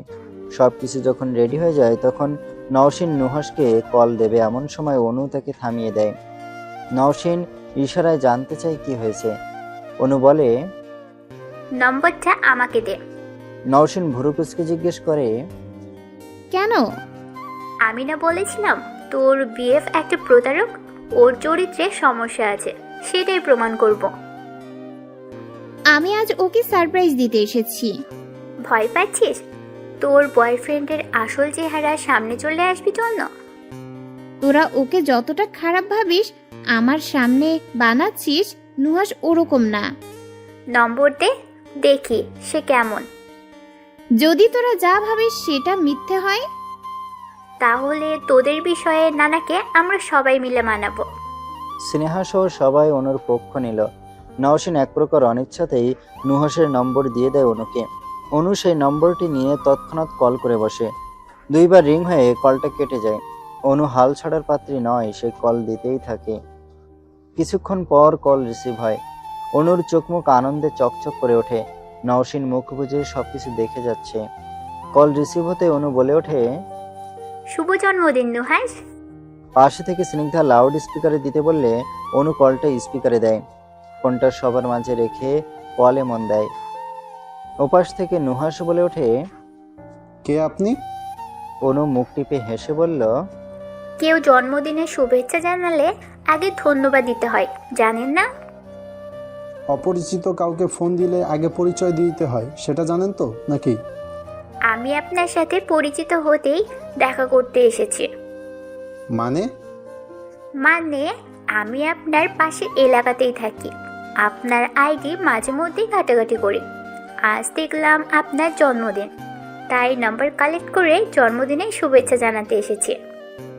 কিছুক্ষণ চুপ থেকে নুহাস বলে ওঠে, আপনি কি সবাইকে এভাবে উইশ করেন? না, শুধু আপনাকেই। শুধু আমাকেই কেন? আমি আপনার জন্য অপেক্ষা করছি। আপনি দেখা করুন, আমি সব বলবো। আপনার কেন মনে হলো আপনি দেখা করতে আসবেন আর আমি দেখা করব? এতদিনে প্রেমিকার সাথে দেখা করলাম না, আর আপনার সাথে দেখা করব। নুহাসের কথা শুনে সেখানে থাকা সবার মুখ কালো হলেও নওশিনের মুখে হাসি ফোটে। নিজের প্রতি বিশ্বাস ফিরে আসে তার। ভাবতে থাকে তার পছন্দ হয়তো ভুল নয়। অনু সবার দিকে চোখ বুলিয়ে সবার মুখের অবস্থাটা একবার দেখে নেয়। এরপর আবার বলে ওঠে, আপনার প্রেমিকা আছে? হ্যাঁ আছে, আর না থাকলেও আপনার মতো গায়ে পড়া স্বভাবের মেয়ের সাথে সম্পর্কে যেতাম না। আপনি সম্পর্কে আছেন এটা আমার বিশ্বাস হচ্ছে না। আপনি কোনোভাবে মিথ্যা বলছেন না তো? যদি মিথ্যে বলি তাহলে ভেবে দেখেন আপনি কোন ধরনের মেয়ে। মানে? ফোন রাখুন, পরবর্তীতে এরকম আবলামি আর একদম করতে আসবেন না। নুহাস কল কেটে দেয়। নওশিন যেন হাফ ছেড়ে বাসে। সবার মুখ কালো দেখে সে বলে ওঠে, এবার নুহাস তোদের ভুল প্রমাণ করে দিল তো? প্রীতি বলে ওঠে, এই ব্যাটা স্বীকার করে নিল যে তার প্রেমিকা আছে, অথচ তোর সাথে কতদিন পর পর যোগাযোগ করে। পড়াশোনার অজুহাতে সেরকম কথাই বলে না। প্রেমিকা বলতে তোর কথাই বলেছে নাকি অন্য কারো কথা বলেছে? নওশিন এবার চিৎকার করে বলে ওঠে, এই আর একটা কথাও না, তোরা আর নুহাসের বিপক্ষে যাবি না একদম। তোরা পরীক্ষা করতে চেয়েছিলি, পরীক্ষা তো করলি, কিছুই পেলি না, এবার থেমে যা। নোয়া নওশিনকে শান্ত করে বলে ওঠে, আচ্ছা, আমাদেরই হয়তো ভুল হয়েছে, হতে পারে তুই নিজেই ঠিক ছিলি। অনু বলে ওঠে, আমি নিশ্চিত হতে পারছি না। তুই ওকে কল দিয়ে দেখ কি বলে। নওশিন এবার নিজের ফোনটা হাতে নিয়ে নুহাসের নম্বরে কল দেয়। রিং হতেই ওপাশ থেকে সাথে সাথে রিসিভ হয়ে যায়। নুহাস নিজেই বলে ওঠে, কেমন আছো? নওশিন একবার শুকনো ঢোক গিলে নেয়। নোয়ার দিকে তাকাতেই নোয়া ইশারায় কথা বলতে বলে। নওশিন সবার মুখের দিকে একবার চোখ বুলিয়ে নেয়। সবাই আগ্রহের সাথে তার মুখের দিকে তাকিয়েছে। নওশিনকে চুপ থাকতে দেখে নুহাস আবার বলে ওঠে, কি হলো, চুপ করে আছো কেন? তুমি কেমন আছো? আলহামদুলিল্লাহ। কিছু হয়েছে তোমার? মন খারাপ? না, আমি তোমাদের এখানে স্টেশনের পাশে আছি। আমাদের এখানে কেন?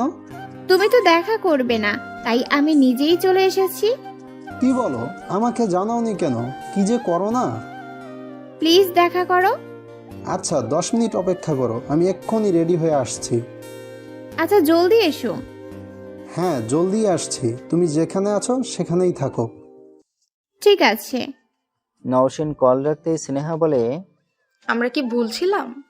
অনু নখ কামড়ে থুতু ফেলে বলে, গুড লুকিং একটা ছেলে রিলেশনে আছে। দূরত্ব খুব বেশি দূর নয়। কখনো নিজে থেকে দেখা করতে চায়নি। পড়াশোনা পরীক্ষার দোহাই দিয়ে কথাও সেরকম বলে না। তারপরও নওশিন সম্পর্কটা টিকিয়ে রেখেছে। ছেলেটা কি ওর বিশ্বাসের দাম দেবে? নওশিন মুচকি হেসে বলে, ওর রাগ বেশি। রাগটা সাইডে রাখলেই আমি বুঝতে পারি ও আমাকে প্রচন্ড রকম ভালোবাসে। রিসেন্ট ঘটে যাওয়া ঘটনা ওকে না জানানোটাই আমারই ভুল। এখন ওর যদি কিছু হতো আর আমি যদি অনেক দিন পর জানতাম, তাহলে আমিও সেম বিহেভ করতাম। আর তাছাড়া ও ভালো স্টুডেন্ট, রেজাল্ট ভালো করার একটা প্রেশার তো থাকেই। নোয়া বলে ওঠে, আদনান আহমেদ তোর এতদিনে ভালো লাগেনি? নওশিন একটা দীর্ঘশ্বাস ফেলে বলে, উনি একজন ভালো মানুষ। আমার প্রতি ওনার যত্ন, সহযোগিতা, ব্যবহার সবকিছুই ভালো লেগেছে। মাঝে মাঝে মনে হয়েছে আমি হয়তো ওনাকে পছন্দ করতে শুরু করেছি। ঠিক তখনই নুহাস মাথাচাড়া দিয়ে উঠেছে। যদিও আমাদের সম্পর্ক বেশি দিনের নয়, প্রতিদিন কথাও হয় না, তবুও আমি ওকে বিশ্বাস করি। ও আমাকে হয়তো ঠকাবে না, আমি ওকে ভালোবাসি। অনু হাসি মুখে বলে ওঠে, আমার না এখন আর তোকে ভুল প্রমাণ করতে ইচ্ছে করছে না। এখন মনে হচ্ছে তুই যেভাবে চাইছিস সব কিছু যেন ওভাবেই হয়। কিন্তু আদনান সাহেবের জন্য আমার খারাপ লাগছে। উনি সত্যিই তোকে পছন্দ করে, আমি যতটুকু বুঝেছি।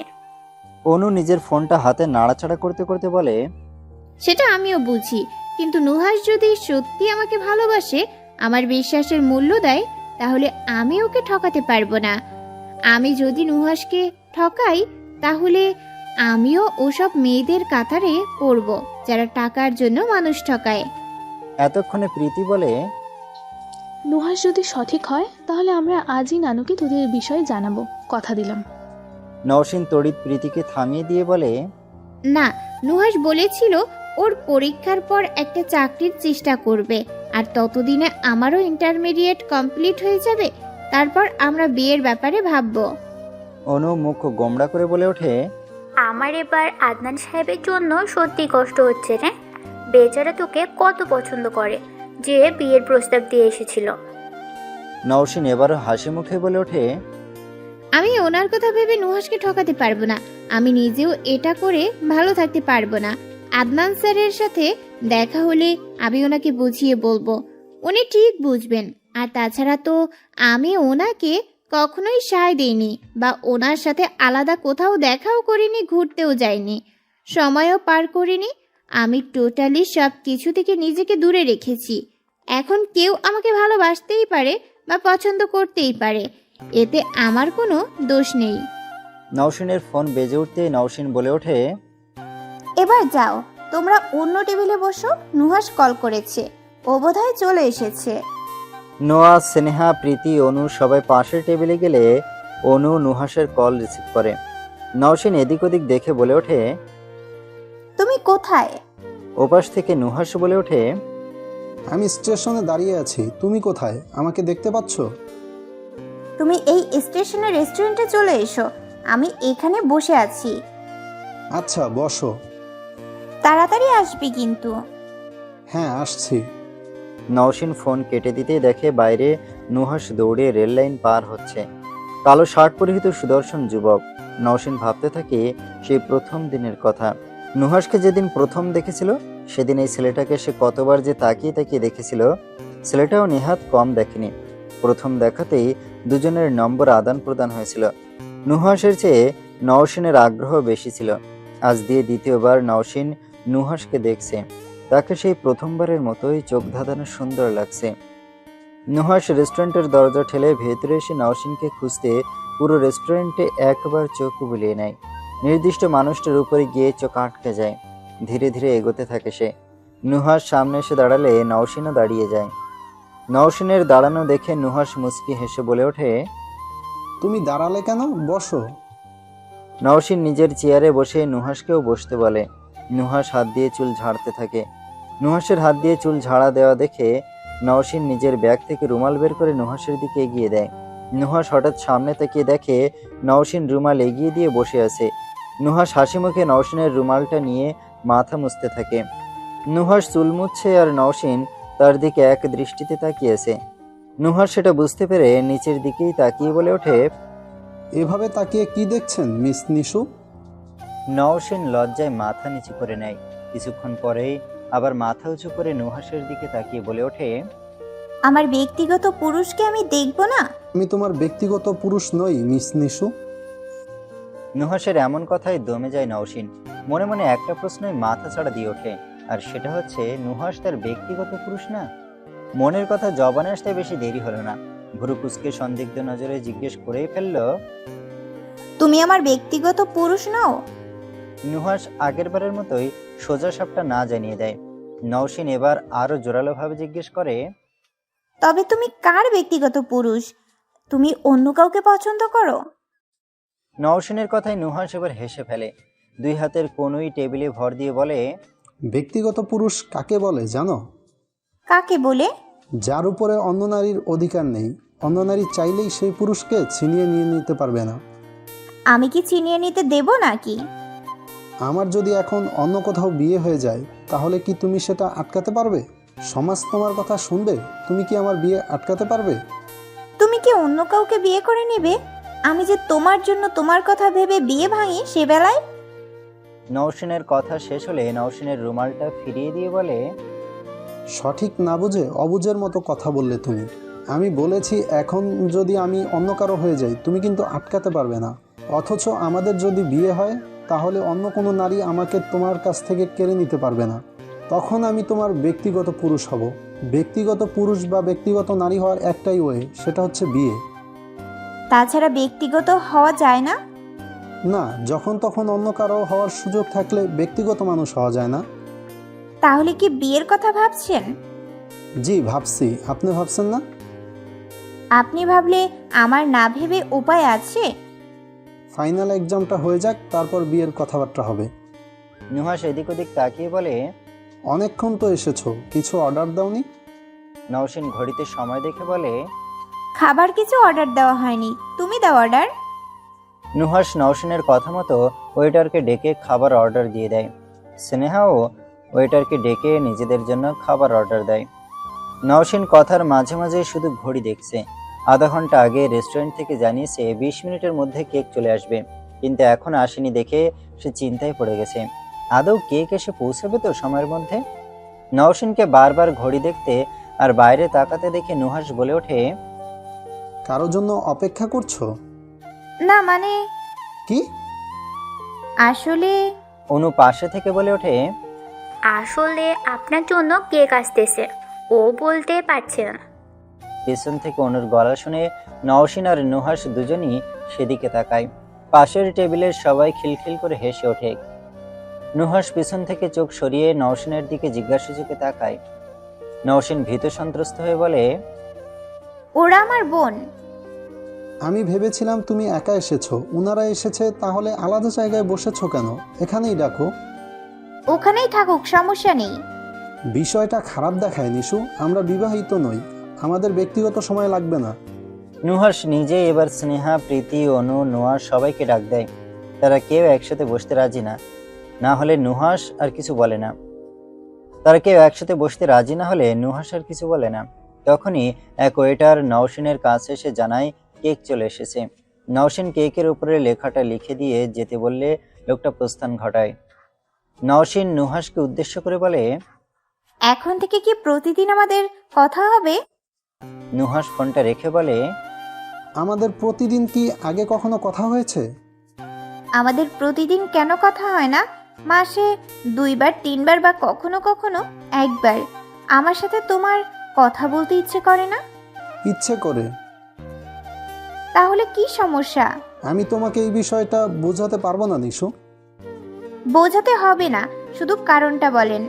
আমার এই রিলেশন আর ভালো লাগছে না, তোমাকে আমি ছাড়তেও পারবো না। আমি শুধু একটা নির্দিষ্ট সময়ের অপেক্ষা করছি। আমি ভালো একটা জব পেলেই তোমাদের বাড়িতে আমার বাবাকে দিয়ে বিয়ের প্রস্তাব পাঠাবো। এখনই যদি সব ভালোবাসা বেসে ফেলি, বিয়ের পর কি করব? আমি চাই তোমার দিকে তাকানোতেও আমার সওয়াব হোক। নওশিনের কিছু বলে না। বোনেদের সাথে সাথে নুহাসকে নিয়ে তার মনেও সংশয় বাসা বেঁধেছিল, কিন্তু আজ সেটা ভেঙে চলে গিয়েছে। কেক কেটে খাওয়া দাওয়া করে বের হতে হতে বিকাল 5টা বেজে যায়। নুহাস সবার সাথেই পরিচিত হয়ে নেয়। নুহাসের সম্পর্কে নোয়া সহ সবার ভুল ভেঙে যায়। নওশিনের সাথে তারাও নুহাসকে পছন্দ শুরু করে।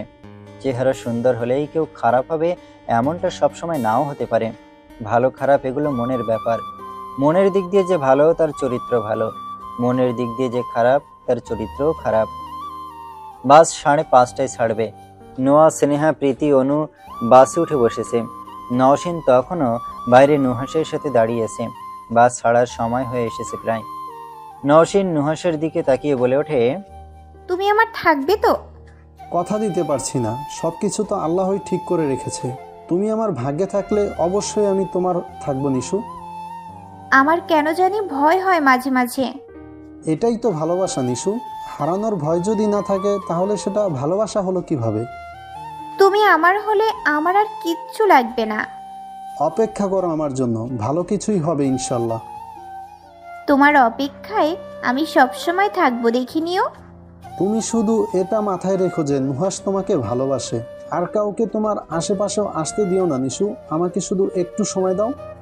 ভালো যেহেতু বাসি সেহেতু অপেক্ষাও করতে পারবো। তুমি সবকিছুর ব্যবস্থা করো।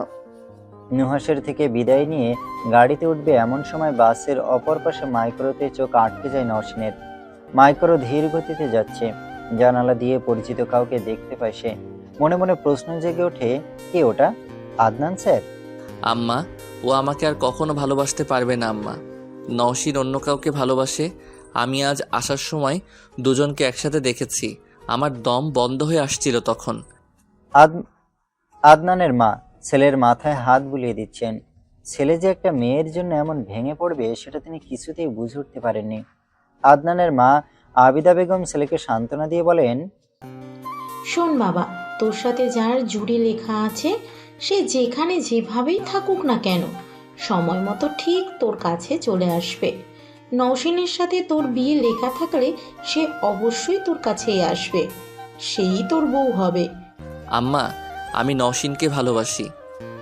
সে যদি তোর ভাগ্যে না থাকে তাহলে তুই ওর জন্য সারা জীবন অপেক্ষা করলেও সে তোর হবে না। ভালোবাসা থাকবে স্ত্রীর জন্য, কোনো পরনারীর জন্য। তোমার এরকম ব্যবহার আমি মোটেও পছন্দ করছি না আদনান। তুমি বড় হয়েছ, সব কিছু বুঝতে পারো, কোনটা তোমার জন্য ভালো আর কোনটা মন্দ বোঝার জ্ঞান তোমার হয়েছে। কিন্তু আম্মা, আবেগকে প্রশ্রয় দিও না আদনান। আল্লাহ যা ভাগ্যে রেখেছে সেটা হবে। তুমি তোমার পছন্দ করা মেয়ের কথা না ভেবে আমি যার কথা বলেছিলাম তার কথা ভেবে দেখো। তুমি তো এখন বাসায় এসেছো, আগামীকাল শুক্রবার, তোমার অফিসও বন্ধ। আমরা কাল তোমার জন্য মেয়ে দেখতে যাচ্ছি। আমি এখন অন্য কাউকে নিয়ে কোনো কিছু ভাবতে প্রস্তুত নই আম্মা। সব কিছু এত সহজ নয়। সহজ করে নিলেই সব কিছু সহজ। তুমি যদি তোমার আবেগ অনুভূতিকে নিজের নিয়ন্ত্রণে রাখতে না পারো তবে তোমাকে এটার জন্য অনেক ভুগতে হবে। আমি চাই না আমার ছেলে উঠতি বয়সের ছেলে মেয়েদের মতো এমন ব্যবহার করুক। তোমার বয়সের ছেলেরা বিয়ে করে বাচ্চা কাচ্চার বাবা হয়ে গেছে। তুমি এতদিন অনেক সময় নিয়েছো, আমি আর তোমাকে সময় দিতে পারবো না। আমার বয়স হয়ে যাচ্ছে আদনান। আমারও তো ইচ্ছে করে ছেলের বউকে নিয়ে নাতি নাতনিদের সাথে সময় কাটাতে। তুমি রীতিমতো আমাকে এসব থেকে বঞ্চিত করছো। কোনো কিছু নিজের ইচ্ছার বিরুদ্ধে করতে বলো না আম্মা। আমাকে আর কয়েকটা দিন সময় দাও। আদনান মাকে আর কিছু বলার সুযোগ না দিয়ে মায়ের রুম থেকে চলে যায়। নিজের রুমে গিয়ে দ্রুম করে দরজা বন্ধ করে দেয়। নিজের বিছানায় গিয়ে 2 হাত দিয়ে কপাল আর চোখ ঢেকে বসে বসে প্রথম দিনের সেই নওশিনের কথা ভাবতে থাকে, আফসোস করতে থাকে। কেন নওশিনের সাথে দেখা হয়েছিল তার, কেন মেয়েটাকে এত ভালো লেগেছিল তার, কেন মনে হয়েছিল এই মেয়েটাকে না পেলে সবকিছু না পাওয়া লাগবে। দরজায় নক করার শব্দ শুনে আদনান জানতে চায় কে। বাইরে থাকা ব্যক্তি বলে ওঠে, সাহেব, আপনার জন্য লেবুর শরবত আনছিলাম, দরজাটা খুলেন, আমি দিয়ে চলে যাই। আদনান বিরক্ত ভাব প্রকাশ না করে বলে, শরবত এখন লাগবে না, পরে লাগলে জানাবো। ওপাশ থেকে আবারও বলে ওঠে, খালাম্মা আপনাকে খাইয়া লইতে কইছে। আদনান রেগে বলে ওঠে, বলেছি না যে খাবো না, নিয়ে যাও। আর কেউ যেন এসে আমাকে বিরক্ত না করে সবাইকে জানিয়ে দিও। আচ্ছা সাহেব। বলেই ব্যক্তিটি প্রস্থান ঘটায়। আদনান পোশাক পরিবর্তন করে গোসলের জন্য ওয়াশরুমে চলে যায়। আয়নায় নিজেকে দেখতে থাকে। নিজেই নিজের চেহারার পরিবর্তন বুঝতে পারছে। চোখের নিচে কালো দাগ পড়ে গেছে একদিনেই। শুধু একটা রাত সে ঘুমোতে পারেনি। এই মেয়েটা তার ঘুমটাও কেড়ে নিয়েছে ভেবে নিজের জন্য আফসোস হলো আদনানের। আয়নাতে থাকা নিজের প্রতিচ্ছবিকেই জিজ্ঞেস করে ফেলল সে, নওশিনের জন্য অপেক্ষা করা কি ঠিক হবে এত কিছুর পরও? সে কি আদৌ ফিরবে কখনো? নুহাসের সাথে দেখা করে আসার পর প্রীতি আর অনু নিজেদের বাসায় চলে গিয়েছে। তাদের বাড়ি ফেরার জন্য মন কেমন করছিল, তাই বাড়ি ফিরে ব্যাগ গুছিয়ে বাড়িতে চলে গিয়েছে। বাড়িতে এখন নওশিন, স্নেহা আর নোয়া রয়েছে। 2 রুম পরে নানা নানির শোবার ঘর। খাওয়া দাওয়া করে নোয়া, স্নেহা আর নওশিন নিজেদের রুমে চলে আসে। বিছানা গুছিয়ে যে যার বিছানায় শুয়ে পড়ে। পাশে থেকে নওশিন রুমের লাইট অফ করে দেয়। বালিশের নিচে থেকে ফোনটা বের করে নুহাসকে কল দিতে থাকে। বাড়ি ফিরে নুহাসকে টেক্সট করেছিল সে। বিকেলে কথা হয়েছে 2 মিনিট। নুহাসের ফোন এখন বন্ধ আছে। নুহাসের সাথে প্রতিদিন কথা না হলেও তার ফোন কখনো বন্ধ পায়নি নওশিন। নওশিন বারবার কাউকে ফোন দিচ্ছে বুঝতে পেরে নোয়া বলে ওঠে, কিছু হয়েছে নিশু? নওশিন নুহাসের ফোনে আবার কল দিতে দিতে বলে, নুহাসকে কল দিচ্ছিলাম, বিকেলে একটু কথা হয়েছিল, তখন বলল ব্যস্ত আছে, রাতে কল দিও। এখন কল দিচ্ছি কিন্তু ফোন বন্ধ। ওর ফোন কখনো বন্ধ থাকে না, আজ হঠাৎ বন্ধ কেন সেটাই বুঝতে পারছি না আমি। স্নেহা বলে ওঠে, ব্যবহার দেখে তো মনেই হলো নুহাস তোকে ভালোবাসে। আমরা আগে ভুলছিলাম, এখন ফোন বন্ধ রাখবে কেন? তোকে খারাপ লাগলে বা প্রেমিকা হিসেবে পছন্দ না হলে তখনই বলে দিত। নোয়া কিছু একটা ভেবে বলে ওঠে, ফোন বন্ধ না করে সিম খুলে রাখতি তো। আমার কেমন যেন খটকা লাগছে। আমার এখনো বিশ্বাস হচ্ছে না যে নুহাস তোমাকেই ভালোবাসে। নওশিন ফোনটা রেখে নীরব স্বরে বলে, এতগুলো দিন পর আজকে মনটা ভালো হয়েছিল, ওর বিরুদ্ধে কিছু বলে আমার মনটা খারাপ করে দিও না প্লিজ। নোয়া আবারও বলে ওঠে, তাহলে মিউচুয়াল পরিচিতি কেউ নেই? তার কোন বন্ধুর সাথে পরিচয় আছে? হ্যাঁ আছে তো, কবির ভাইয়া যে আমাকে রেস্টুরেন্টে আর ওই স্টেশনের ডিটেলস দিয়েছিল, আমি তো কিছুই চিনতাম না, উনিই ছবি দিয়েছিল। ওনাকে কি নক দিব? উনি নুহাসের কাছের বন্ধু। স্নেহা তড়িঘড়ি করে বলে ওঠে, হ্যাঁ কল দিয়ে দেখ, নুহাস কি ইচ্ছে করে ফোন বন্ধ করেছে নাকি কিছু হয়েছে সেটা জানতে পারবি। আচ্ছা তাহলে কল দেই, দেখি কি বলে। আমার মনে হচ্ছে নুহাসের কোনো বিপদ হয়েছে। নোয়া আশ্চর্যের সাথে প্রশ্ন করে, বিপদ? এরকম কেন মনে হলো? নওশিন আগের মতোই স্বাভাবিকভাবে বলে, ওর ফোন কখনো বন্ধ থাকে না, আমার সাথে সম্পর্ক না রাখলে সেটা তো বলেই দিত। এরকম ভনিতা তো করার প্রয়োজন নেই। নোয়া একটা দীর্ঘ নিঃশ্বাস ফেলে বলে, নুহাস যদি কোনো বিপদে পড়ে তাহলে দোয়া করি তার বিপদ যেন তাড়াতাড়ি কেটে যায়। তোর কথাই যেন সত্যি হয়। আমার ভালো লাগছে না আপু, নুহাস ঠিক আছে তো? স্নেহা নওশিনকে শান্ত করার চেষ্টায় বলে, ফোন বন্ধ থাকা স্বাভাবিক, সে কোনোদিন ফোন বন্ধ করেনি জন্য কি কোনোদিন বন্ধ করতেও পারবে না নাকি? ইস্যু তুই বেশি বেশি অপেক্ষা করছিস, এখন ঘুমিয়ে পড়তো, কালকে কল দিয়ে দেখিস। স্নেহা নোয়া আর কোনো কথা না বলে নিজেরা নিজেদের মতো ঘুমানোর প্রস্তুতি নেয়। অনু আর প্রীতি না থাকায় রুমটা খালি খালি লাগছে। নোয়া আর স্নেহার কোনো কথা না বলায় নওশিন নিজেও পাশ ফিরে শুয়ে পড়ে, ফোনটা রেখে ঘুমানোর চেষ্টা করতে থাকে। ভোর 5টা। সবাই প্রতিদিনের মতোই নামাজের জন্য উঠে নামাজ আদায় করে নেয়। প্রতিদিনের মতোই সবার হাঁটতে বের হওয়ার কথা। নওশিন নামাজ শেষ করে আবার শুয়ে পড়ে। স্নেহা বাইরে হাঁটতে যাওয়ার জন্য ডাকতে এলে জানিয়ে দেয় তার শরীরটা ভালো লাগছে না, তাই সে আজ বাইরে যাবে না। নওশিনকে রেখেই সবাই সকাল সকাল হাঁটতে বেরিয়ে যায়। নওশিন শুয়ে শুয়ে নুহাসের কথা ভাবছিল। এত সকালে ফোন দেওয়া উচিত হবে কিনা সেটা ভাবতে থাকে। কোন সিদ্ধান্তে পৌঁছাবে, ফোন দিলে কি হবে সেসব না ভেবে ফোনটা হাতে নিয়ে পুনরায় কল দেয় সে। ফোনে রিং হতেই নওশিনের মুখে হাসি ফুটে যায়, স্বস্তির নিঃশ্বাস ফেলে সে। ফোন অন হয়েছে মানে নুহাস ঠিক আছে, এটা ভেবেই শান্তি পায় নওশিন। দুবার রিং হলেও ওপাশ থেকে নুহাস কল রিসিভ করে না। নওশিন ভাবে নুহাস হয়তো ঘুমোচ্ছে তাই কল রিসিভ করছে না। এখন ঘুম থেকে উঠলে নামাজটা পড়তে পারবে ভেবে আবার কল দিতেই শুনতে পায়, আপনার কাঙ্ক্ষিত নম্বরটিতে এই মুহূর্তে সংযোগ দেওয়া সম্ভব হচ্ছে না। একজন কল রিসিভ না করে ফোন বন্ধ করে রেখেছে জন্য অন্যজন কান্নাকাটি কেন করতে হবে? নওশিন, তুই কি এখনো ছোট, বুঝিস না কিছু? আমি আগাগোড়া বলছি ওই ছেলে ভালো না, মুখে মধু নিয়ে কথা বলে, সোজা বাংলা কথায় নুহাস তোকে ঠকিয়েছে, তোর সাথে রিলেশন কন্টিনিউ করতে চায় না। কিভাবে ব্রেকআপ করবে সেটা হয়তো বুঝতে পারছিল না, তাই তোর সাথে যোগাযোগ রাখছে না। নওশিন ভোরবেলা থেকে নুহাসকে কল দিয়ে আর একটাবারের জন্য পায়নি। কি করবে কিছুই বুঝে উঠতে পারছিল না। নোয়া আর স্নেহার বাড়ি ফেরার অপেক্ষা করেছিল সে। তারা বাড়ি ফিরে এলে নওশিন ভোরবেলার ঘটনা খুলে বললে উক্ত কথাটি নোয়া বলে নওশিনকে পরিস্থিতি বোঝানোর চেষ্টা করে। স্নেহা শুধু নওশিনকে চুপ করতে বলে যাচ্ছে, কান্নার শব্দ বাইরে গেলে নানা নানি চলে আসবে, আর তারা চলে আসলে বড়সড় আকারের একটা ঝামেলা হয়ে যাবে। নোয়া নিজের বিছানা ছেড়ে নওশিনের পাশে এসে বসে, মাথায় হাত বুলিয়ে দিয়ে নিজের বুকে জড়িয়ে নেয়। কি হয়েছে কি হচ্ছে সেটা সে নিজেও জানে না, শুধু জানে নওশিনকে ভেঙে পড়তে দেওয়া যাবে না। মেয়েটা ভেঙে পড়লে যে এবার আর উঠে দাঁড়াতে পারবে না, একেবারে নিঃস্ব হয়ে যাবে এবার। নওশিন মাথা তুলে নিজেই নিজের চোখের পানি মুছে ফুপিয়ে ফুপিয়ে বলে ওঠে, আপু আমার সাথে কি এবার সব ভুল হবে? আমি ঠকে যাব? নুহাস আমাকে ঠকাবে? কিসে কমতি ছিল আমার, বলো তো? নোয়া কিছু বলার আগেই স্নেহা বলে ওঠে, আমার মনে হচ্ছে তোমরা একটু বেশিই ভাবছো, ওখানে কি হয়েছে সেটা আমরা কেউই জানি না। আর এই যে নওশিন কল রিসিভ করেনি, হয়তো ফোন বন্ধ হয়ে গেছে, হতে পারে না এমন কিছু? নোয়া বসা থেকে উঠে দাঁড়িয়ে পায়চারি করতে থাকে। কিছুক্ষণ চুপ করে কিছু একটা ভেবে বলে, হ্যাঁ, কবিরকে একবার কল দে। বিষয়টা আমার কাছে গোলমেলে লাগছে। 2 বছর আগে ঘটে যাওয়া এক ঘটনার কথা মনে পড়েছে এবার। জানি না তোর সাথে কি হচ্ছে বা হবে। নোয়ার কথা শুনে সন্দিগ্ধ চোখে তাকায় নওশিন।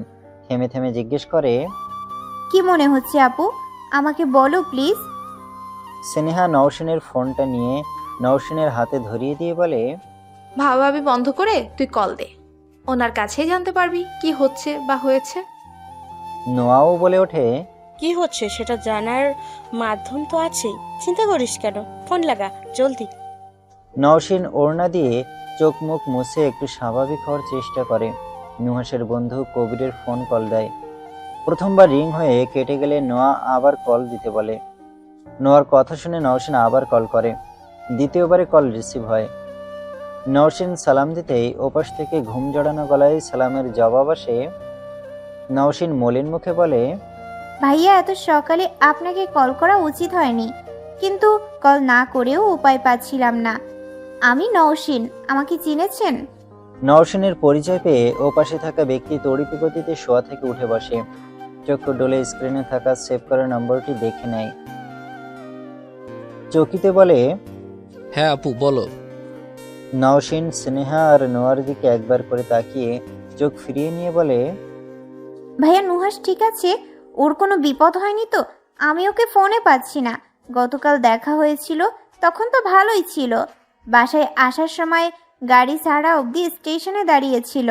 বাসায় ফিরে বিকেলে কথা হয়েছিল, ব্যস্ত ছিল জন্য রাতে কথা বলবে বলেছিল। রাতে ওকে ফোনে পাইনি, ফোন বন্ধ। সকালে 2বার রিং হলেও পরে আবার ফোন বন্ধ। আমি তো কিছুই বুঝতে পারছি না ভাইয়া। কবির একটা দীর্ঘ নিঃশ্বাস ফেলে। তাকে চুপ থাকতে দেখে নওশিন কিছু একটা বুঝতে পেরে বলে, ভাইয়া আমি সবকিছু শুনতে প্রস্তুত, আপনি আমাকে বলতে পারেন। নওশিনের জন্য কবিরের খারাপ লাগা শুরু হয়েছে। কিছু লুকোতেও ইচ্ছে করছে না তার, সত্যিটা বলতেও মন সায় দিচ্ছে না। তবুও নিজেকে শক্ত করে বলে ওঠে, কি যে বলি আপু, আপনাকে সত্যিটা বলার সাহস আমার হচ্ছে না। বলেন ভাইয়া। কবির কিছুক্ষণ চুপ করে থেকে সত্যিটা বলবে বলে সিদ্ধান্ত নেয়। নওশিন আরেকবার জিজ্ঞেস করতে বলে, রাতে নুহাসের কাজিনের সাথে বিয়ে হয়েছে। ও একবার বলেছিল ওর কাজিন ওকে পছন্দ করে, নিজের কথা কখনো বলেনি। আমার মনে হয় ওদের সম্পর্ক ছিল। ফোনটা হাত থেকে ধপ করে মেঝেতে পড়ে যায়। নিশ্চুপ হয়ে যায় নওশিন। চোখ দিয়ে পানি গড়িয়ে পড়তে থাকে। ফোনের ওপাশ থেকে কবির হ্যালো হ্যালো করে যাচ্ছে। কলটা লাউড স্পিকার করা ছিল। নোয়া আর স্নেহা দুজন মিলে দুপাশ থেকে জড়িয়ে ধরে। নওশিন নিজের দুহাত দিয়ে মুখ চেপে ধরে নিজের শরীরের সমস্ত শক্তি দিয়ে জোরে একটা চিৎকার দিয়ে কান্না করে ওঠে। দুপুর 3টা। নওশিন মন খারাপ করে জানালার পাশে বসে আছে। চোখ দিয়ে অনবরত পানি ঝরছে। চোখের রং লাল হয়ে গেছে, ফুলেও গেছে খানিকটা। নুহাসের এমন একটা কাজের পর সে নিজেকে কোনোভাবে সামলে উঠতে পারছে না। সকালে খাওয়া দাওয়াও করেনি। দুপুরে খাওয়ার জন্য নোয়া ডাকতে এলেও খেতে যায়নি। নোয়া নিজেই খাওয়া দাওয়া শেষ করে প্লেটে নওশিনের জন্য খাবার এনেছিল। জোর করে 2-3 লোকমা নিজের হাতে তুলে খাইয়ে দিয়েছে। সকাল থেকে নওশিন একভাবেই জানালার পাশে বসে আছে। কি করবে না করবে কিছুই ভেবে পাচ্ছিল না। নোয়া তাকে বারবার বুঝিয়েছে এখন কোনোভাবেই ভেঙে পড়া যাবে না। নোয়া আরও বলেছে তার এখন আদনানের বিষয়ে ভাবা উচিত। কোনো মানুষই নিজের চেয়ে অন্য কাউকে বেশি ভালোবাসতে পারে না। তাই নওশিনের উচিত যা হয়েছে তা ভুলে গিয়ে আদনানের বিষয়ে ভাবা। রুমে 3 জনই ছিল। স্নেহা ঘুমাচ্ছিল, নোয়া শুয়ে শুয়ে ফোন দিচ্ছিল। নওশিন জানালার পাশে থেকে উঠে নোয়ার কাছে যায়। নওশিনকে দেখে নোয়া মুচকি হেসে বলে, আয় এদিকে আমার কাছে বস। নওশিনের চোখ গাল মুছে দিতে দিতে আবার বলে, দেখিস একটাবার নিজেকে এই এক বেলায় নিজের কি অবস্থা করেছিস। আল্লাহ, আর কতবার তোকে বলবো ওই ছেলে তোর জন্য সঠিক ছিল না। নওশিন নোয়ার কথার উত্তর না দিয়ে বলে, আপু আদনান স্যারের নাম্বার পাওয়া যাবে? নানা ভাইয়ের কাছে কি ওনার নাম্বার আছে? নওশিনের কথায় নোয়ার মুখে হাসি উঠে যায়। সে বলে, তুই ওনার সাথে কথা বলবি? তুই এখানে বস, আমি এক্ষুনি নানা ভাইয়ের কাছ থেকে নাম্বার এনে দিচ্ছি। না না, তোমাকে কষ্ট করে নাম্বার এনে দিতে হবে না, আমি নিজেই যাচ্ছি। নানা ভাই তোকে এই অবস্থায় দেখলে কষ্ট পাবে। নানা ভাই জানে, দেখেছে আমাকে। নানা ভাই জানে। হ্যাঁ, তোমরা দুপুরে খাচ্ছিলে তখন নানা ভাই আমার রুমে এসেছিল। নানা ভাই অনেকক্ষণ কথা বলেছে এসব নিয়ে। আগে যতটা খারাপ লাগছিল এখন আর ততটা লাগছে না। ওকে তো ঘৃণা লাগছে আমার। নওশিন নিজের কথা শেষ করে রুম থেকে বেরিয়ে যায়। তার নানা বাহিরেই চেয়ার পেতে বসেছিলেন। নওশিন ধীর পায়ে সেদিকে এগিয়ে যায়। নওশিনকে আসতে দেখে মুহিব শেখ বলে ওঠেন, ঘুম আসছে না? নওশিন মাথা ঝাঁকিয়ে বলে, না, ঘুম আসছে না। নানা ভাই আদনান সাহেবের নাম্বার আছে, ওনার নাম্বারটা দেওয়া যাবে? মুহিব শেখ হাসি মুখে জিজ্ঞেস করে, তুই কি তার সম্পর্কে ভাবতে চাচ্ছিস নানা ভাই? হ্যাঁ। আচ্ছা, ওনার সাথে বের হলে কি তোমরা কেউ মাইন্ড করবে? আমার বাড়িতে ভালো লাগছে না। আজকেই হ্যাঁ বলছি, এটাই প্রথম আর এটাই শেষ। এরপর এরকম আর কোনো আবদার করবে না। আমার ফোনটা নাও, এখানে নম্বর সেভ করা আছে। নওশিন মুহিব শেখের হাত থেকে ফোনটা নিয়ে আদনানের নাম্বারটা নেয়। নানার সাথে আরো কিছু কথা বলে রুমে চলে আসে। নওশিনকে রুমে আসতে দেখে নোয়া বলে ওঠে, পেয়েছিস নাম্বার? হ্যাঁ, পেয়েছি। কল দিবি? কল না দিলে নাম্বার কেন নিলাম? কি বলবি? দেখো কি বলি। নওশিন আর কোনো কথা না বলে ফোনটা নিয়ে জানালার কাছে চলে যায়। আদনানের নাম্বারটি বের করেই কল দেয়। রিং হতেই ওপাশ থেকে কল রিসিভ হয়ে যায়। নওশিন কাঁপা কাঁপা গলায় সালাম দেয়। আদনান নওশিনের কলে বেশ অবাক হয়। অপ্রস্তুতভাবে বলে ওঠে, হঠাৎ কল দিলে যে, কোনো প্রয়োজন? আপনি আমাকে বিয়ে করবেন? গাড়ি থামায় আদনান। গাড়ির চলন্ত অবস্থায় কিছু শোনা যাচ্ছিল না। ফোন বেজে ওঠা স্ক্রিনে নওশিনের নাম্বার দেখেই রিসিভ করেছিল সে। ফোনটা কানে নিয়ে বলে, কিছু বললে? নওশিন কিছুক্ষণ চুপ থেকে বলে ওঠে, আমাকে বিয়ে খেতে নিয়ে যাবেন? আমার যেতেই হবে। কার বিয়ে? চলুন, আমি আপনার সাথে গেলেই দেখতে পাবেন। আপনি রেডি? 10 মিনিট লাগবে। আপনি কোথায়? বাড়ি গিয়েছিলাম, এখানেই ফিরছি। আপনাদের বাড়ির ওখানে যেতে 5-7 মিনিট লাগবে। ঠিক আছে, বাসায় আসুন। নওশিন কল কেটে দিয়ে রেডি হতে শুরু করলো। নোয়া বসে বসে নওশিনের কাণ্ড দেখছে। মনে মনে একটাই ভয় পাচ্ছে, বিয়ে বাড়ি গিয়ে কোনো ঝামেলা যেন না বাধায়। নওশিনের তৈরি হওয়া শেষ হলে নোয়া এসে বলে, তুই কি নুহাসের বাড়িতে যাচ্ছিস? বুঝতে পারোনি? এটা নিম্ন মানসিকতার পরিচয়। তার ইচ্ছে হয়েছে, বিয়ে করেছে, তুই কেন সেখানে যাবি?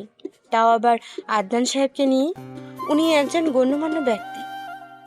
শিক্ষা তো আমি দিবই, চিন্তা করতে হবে না তোমার। আমি সিন ক্রিয়েট করব না, অতটুকু জ্ঞান আমার আছে। তবুও আমার মনে হয় এসব না করাই ভালো। জীবনে অন্য কিছুর সম্মুখীন হতে হবে, সব কিছুর মোকাবেলা না করে কিছু ছেড়ে দিতে হয় ভালো থাকতে। আমি পারছি না আপু, থাকো, আসছি। নওশিন রুম থেকে বের হয়ে বাইরের দিকে আসে। আশেপাশে তাকিয়ে দেখে কিন্তু আদনান বাড়ির ভেতরে নেই। তার মানে সে বাড়িতে আসেনি।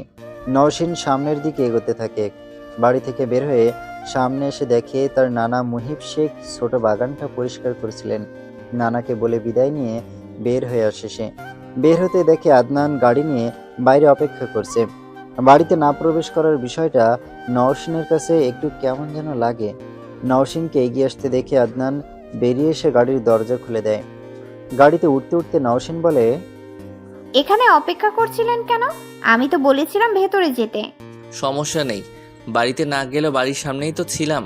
আদনান গিয়ে গাড়িতে উঠে বসে। গাড়ি ধীরে ধীরে চলা শুরু করে। সামনের দিকে মনোযোগ দিয়েই বলে, কোথায় যেতে হবে আমাকে কিছু বলনি তুমি? নওশিন জায়গার নাম বলতেই আদনানের বুকের ভেতরটা মোচড় দিয়ে ওঠে। সেখানেই তো আদনান নওশিনকে একটা ছেলের সাথে দেখেছিল। একটা দীর্ঘশ্বাস ফেলে সে। আদনানকে চুপ থাকতে দেখে নওশিন বলে ওঠে, চুপ করে আছো কেন? আজ শরীর ভালো? দেখে কি মনে হচ্ছে? আমি তো সাইকোলজি ভালো পারি না, মানুষকে পর্যবেক্ষণ করে বলতেও পারি না সে কেমন আছে। ভালো আছি। দেখে মনে হচ্ছে আপনার মন খারাপ। আমরা কার বিয়ে খেতে যাচ্ছি? বিয়ে খেতে যাচ্ছি বলতে বর বউকে শুভেচ্ছা জানাতে যাচ্ছি। একা? না, আপনি যাচ্ছেন আমার সাথে। আমি কোন পরিচয় যাচ্ছি? এত সব আপনার ভাবতে হবে না, আপনি ড্রাইভ করুন। আদনান আর কিছু বলে না, চুপচাপ গাড়ি চালাতে থাকে। স্টেশনে পৌঁছতে খুব একটা সময় লাগে না তাদের। স্টেশনে এসে পৌঁছতেই স্টেশনের অপর পাশে এগিয়ে যেতে বলে নওশিন, কারণ সে যতটুকু জানে নুহাসের বাড়ি এদিকে যাওয়ার কথা। সামনে একটা ব্রিজ পড়লে সেটা পার হয়ে একটা লোককে দেখে নওশিন আদনানকে গাড়ি থামাতে বলে। আদনানও দেরি না করে গাড়ি থামায়। নওশিন আদনানকে জিজ্ঞেস করতে বলে আশেপাশে কোনো বাড়িতে বিয়ে হচ্ছে কিনা। নওশিনের কোথায় আদনান এবার বেশ অবাক হয়। আগে কাউকে কিছু জিজ্ঞেস না করে নওশিনকে বলে, আশেপাশের কোনো বাড়িতে বিয়ে হচ্ছে কিনা সেটা আমি জিজ্ঞেস করতে কেন যাব? তুমি কোন বাড়িতে বিয়ে খেতে আসছো? সরি, বউকে শুভেচ্ছা জানাতে এসেছো? আমাকে ক্লিয়ার করে এখনই বলো। নওশিন একটা দীর্ঘশ্বাস ফেলে বলে, গতকাল পর্যন্ত যে মানুষটা আমার ভালোবাসার মানুষ ছিল তার বিয়েতে শুভেচ্ছা জানাতে এসেছি। আদনান যেন এবার আকাশ থেকে পড়ে। নওশিনের দিকে সে এতক্ষণও ভালোভাবে দেখেনি। এতক্ষণে বুঝতে পারলো নওশিনের চোখ কিছুটা ফুলে গেছে। আদনান বুঝতে পারে নওশিন খুব কান্নাকাটি করেছে। আদনান বিষয়টা ভালোভাবে জানতে নওশিনকে বলে, আপনার প্রেমিক আপনাকে ঠকিয়ে অন্য কাউকে বিয়ে করেছে। একজন নারীর এত গভীর ভালোবাসা ভুলে সেই পুরুষ অন্য কাউকে কিভাবে বিয়ে করে নিতে পারলো? নওশিন ঠোঁটে মিথ্যে মুচকি হাসি ফুটিয়ে বলে, পারলো তো, খুব ভালোভাবেই পারলো। পুরুষের হয়তো জানা নেই নারী যেমন ভালোবাসতে পারে নারী তেমন ঘৃণাও করতে পারে। কোনো পুরুষের প্রতি তখন সেটা ভালোবাসার চেয়েও বেশি বড় আকার ধারণ করে। নওশিন কিছুক্ষণ চুপ থেকে আবার বলে ওঠে, ওই লোক তো চলেই গেল। আপনি প্লিজ একটু বের হয়ে কাউকে জিজ্ঞেস করবেন আশেপাশে কোনো বাড়িতে বিয়ে হচ্ছে কিনা। আমি আসলে বাড়ি চিনি না, তবে এই এরিয়াতেই যে বাড়ি এটা আমি নিশ্চিত। এখন বলো তো, তুমি বাড়িতে এখন গিয়ে কি করবে? তাও তো বিয়ে হয়ে গেছে, এমন তো না যে বিয়ে হয়নি। তুমি বিয়ের আসরে গিয়ে বিয়ে ভেঙে দিবে? না, বিয়ে তো ভাঙবো না, আমি শুধু তাদের বিয়েতে শুভেচ্ছা জানাবো। কথা দিচ্ছ? জি একদম পাক্কা প্রমিস। আদনান গাড়ি থেকে বের হয়ে বাইরে যায়। নওশিন গাড়িতে একা একা বসে ব্যাগে থেকে নুহাসের সাথে সম্পর্কের প্রথম মাসে পাওয়া গিফটগুলো বের করে দেখে, আবার ব্যাগের ভেতরেই রেখে দেয়। মিনিট দুয়েক পরে আদনান ফিরে এসে গাড়ির সিটে বসে। নওশিনকে জানায় সামনে আরেকটা ব্রিজ, ব্রিজের সাথে নিচের দিকে একটা বাড়ি, ওখানেই বিয়েটা হচ্ছে। গাড়ি আবার চলা শুরু করে। কিছুক্ষণের মধ্যে গাড়ি এসে নির্দিষ্ট স্থানে থেমেও যায়। আদনান নওশিনকে গাড়ি থেকে নামতে বলে। সে নিজেও বুঝতে পারছে নওশিনকে তার ইচ্ছেতে এসব করতে দেওয়া উচিত হচ্ছে না, তবুও কোনোভাবে মনে হচ্ছে কিছু সময় অন্যরকম কিছু করে মানসিক শান্তি পাওয়া গেলে হয়তো সেটা করা উচিত। আদনান গাড়ি থেকে নামার আগে মুখে মাস্ক আর চশমাটা পরে নেয়। গাড়ি থেকেই বের হয়ে নওশিনের কাছে এসে দাঁড়ায়। নওশিনের ভেতরে যেতে ভয় লাগছে। প্রিয় মানুষের পাশে আজ যে অন্য কাউকে দেখবে, প্রিয় মানুষের সাথে অন্য কাউকে দেখার মতো দুর্ভাগ্য হয়তো আর কোনো কিছুতেই নেই। নওশিন আবার ভাবে নুহাস তো আর প্রিয় মানুষ নেই, সে কঠিনভাবে অপ্রিয় মানুষ হয়ে গেছে। সে একজন প্রতারক, মিষ্টি কথায় সে তাকে এতদিন ঠকিয়েছে। নওশিনের ভাবনায় আদনান ছেদ ঘটায়। এপাশে ওপাশে তাকিয়ে জিজ্ঞেস করে, এখানে দাঁড়িয়ে থাকবে? নওশিন আদনানের দিকে তাকায়। আপনি বরং গাড়িতেই থাকুন, আমি একাই যেতে পারবো। আপনাকে এখানে কেউ চিনলে সমস্যা হয়ে যাবে। হয়তো তোমার খুশির জন্য সব করতে পারবো। মানুষ সবসময় ভুল মানুষেই আটকে যায়। আমিও কেমন বাজেভাবে আটকে গিয়েছি। আমি আটকে ছিলাম তার মাঝে, আর আপনি আমার মাঝে। আমরা দুইজনই পরিস্থিতির শিকার। হয়তো, তবে আমার ভাগ্য হয়তো আপনার মতো হবে না। আপনি নিশ্চয়ই আপনার প্রাক্তনের মতো অন্য কাউকে বিয়ে করে নেবেন না। আমার এখন কাউকে ভালোবাসতে ভয় লাগবে। সেটা দেখা যাবে, এখন চলো। নওশিন সেখানেই দাঁড়িয়ে একটা দীর্ঘ নিঃশ্বাস ফেলে। আদনান নওশিনের অবস্থা বুঝতে পারে, মুচকি হেসে বলে, ভেতরে যেতে ভয় লাগছে? আরে আমরা তো জাস্ট নতুন বরবউকে দেখতে যাচ্ছি, ওখানে গিয়ে মন খারাপ করা একদম চলবে না। নওশিন মাথা ঝাঁকিয়ে সম্মতি জানায়। আদনান এবার নিজেই নওশিনের দিকে হাত বাড়িয়ে দেয়। রাস্তা থেকে বাড়ি পর্যন্ত পথটা একটু ঢালু বিধায় নওশিনকে সাহায্য করতে হাত বাড়ায় আদনান। নওশিন আদনানকে বলে, জীবনের কত খারাপ সময় পার করেছি, আর এইটুকু রাস্তা শেষ করতে পারবো না? চলুন তো। আদনানও আর কিছু না বলে নওশিনকেই আগে আগে যেতে বলে। নওশিন রওনা দিলে সেও পিছন পিছন যায়। বাড়িতে জমজমাট আয়োজন। বাড়িটাও বিশাল আকারের। গ্রামের বড় বাড়ি যেমন হয় এই বাড়িটাও তার অন্যথা নয়। বাড়ির আনাচে কানাচেও লোকে লোকারণ্য। বিয়েতে যাদের দাওয়াত করা হয়েছে তারা খাওয়া দাওয়া শেষ করে বের হচ্ছে। একপাশেই ছোট একটা জায়গা সাজানো, সেখানে ফাঁক ফোকর দিয়ে নতুন বউকে কিছুটা দেখা যাচ্ছে, কিন্তু পাশে বর নেই। বউয়ের আশেপাশে কিছু পিচ্ছি আর 2টা 15-16 বছর বয়সী মেয়ে বসে আছে বউকে সঙ্গ দিতে। আশেপাশে তেমন কাউকে না দেখে নওশিন বউয়ের দিকেই এগোতে থাকে। মাঝপথে আদনানের কল এলে আদনান ফোনটা বের করে দেখে তার মা কল দিয়েছে। নওশিন আদনানের দিকে তাকাতেই আদনানও নওশিনের দিকে তাকায়। নওশিন কথা বলে আসতে বলে।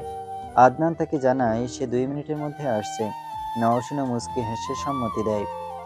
নওশিন বউয়ের কাছাকাছি যেতেই যেন তার বুকটা ভারী হয়ে আসতে শুরু করে। নিজের ভরটাও যেন বেড়েছে। পা ঠিকমতো চলছে না। নিজের মন শক্ত করে একটা শ্বাস ফেলে বউয়ের দিকে এগিয়ে যায়। নওশিন নতুন বউয়ের পাশে একটা চেয়ার টেনে বসেই সালাম দেয়। নতুন বউ সালামের জবাব দিতেই নওশিন বলে ওঠে, কেমন আছেন? নতুন বউ মুচকি হেসে আবার জবাব দেয়, জি আলহামদুলিল্লাহ ভালো আছি, আপনি? জি ভালো। আমাকে চিনলেন না তাই না? না আসলে চিনতে পারিনি। আমি নুহাসের বান্ধবী। ও আচ্ছা। তা সে কোথায়? দেখছি না যে। ও একটু ভেতরে গেল, বললো কি যেন দরকার। আপনি এখন এসেছেন? খাওয়া দাওয়া হয়েছে? ওসব নিয়ে আপনাকে ভাবতে হবে না। নওশিন ব্যাগ থেকে গিফটগুলো বের করে নতুন বউয়ের হাতে দেয়, জানা এগুলো তার জন্য আনা হয়েছে। দুজনের মধ্যে কথাবার্তা চলতে থাকে। নওশিন কথার মাঝে নতুন বউয়ের দিকে এক পলক চেয়ে থাকে আর ভাবে এই মানুষটা না ঠকালে হয়তো এই জায়গায় সে থাকতে পারত। নুহাস বাড়ির ভেতর থেকে বেরিয়ে আসতে নতুন বউয়ের পাশে নওশিনকে দেখে সেখানেই থেমে যায়। চোখ বড় বড় করে সেদিকেই তাকিয়েছে। এখনই যেন চোখ দুটো কোটর থেকে বেরিয়ে আসবে। নওশিন ডান পাশে তাকাতেই নুহাসকে দেখতে পায়। বুকের ব্যথাটা যেন প্রকোপ আকার ধারণ করে। বুকের ব্যথাকে পাত্তা না দিয়ে মুচকি হেসে নুহাসকে উদ্দেশ্য করে বলে ওঠে, আরে নতুন বর যে, অভিনন্দন অভিনেতা। নওশিনের দিকে ভুরুকুচকে তাকায় নতুন বউ ঐশী। নওশিন তখনও নুহাসের দিকে তাকিয়েছে। নুহাস ধীর পায়ে এগিয়ে আসছে তাদের দিকে। আশেপাশে থাকা সব পিচ্চি বাচ্চাকে অন্যদিকে পাঠিয়ে দিল। সেখানে থাকা 15-16 বছরের মেয়ে দুটোকে বলে ঐশীকে সেখান থেকে নিয়ে যেতে, কিন্তু ঐশী বিষয়টাকে নাকচ করে দেয়। জানায় সে এখান থেকে যাবে না। কি হচ্ছে এখানে সেটা তার জানা দরকার। মেয়ে দুটো এবার নুহাসের ইশারা পেয়ে চলে যায়। ঐশী এক পর্যায়ে নুহাসকে বলে ওঠে, আপুটা তোমাকে অভিনেতা বললো কেন? আর এখন ওনার সাথে কথা বলতে আমাকে ভেতরে যেতে বলছি কেন? কি চলছে এখানে? নুহাস ঐশীর কাছে এসে বলে, আরে কিচ্ছু হয়নি, ও আমার পরিচিত হয়। নওশিন দাঁড়িয়ে চুপচাপ ওদের কথা শুনছিল। এমন সময় ফোনে মেসেজের শব্দ আসতে ফোনের স্ক্রিনে চোখ বুলিয়ে নেয়। আদনান মেসেজ করে জানিয়েছে সে সামনের টেবিলেই আছে, প্রয়োজন হলে যেন কল করে।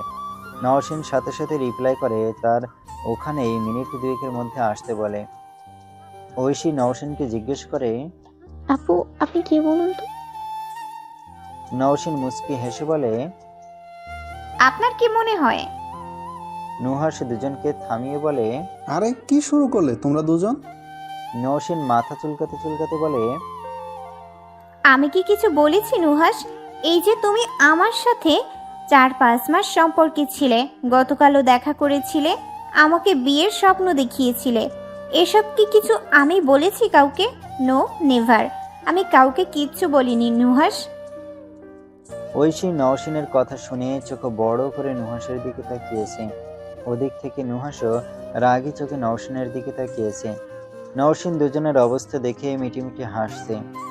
দুজনের অবস্থা দেখে নওশিন বলে, কি হলো, তাকিয়ে আছো কেন?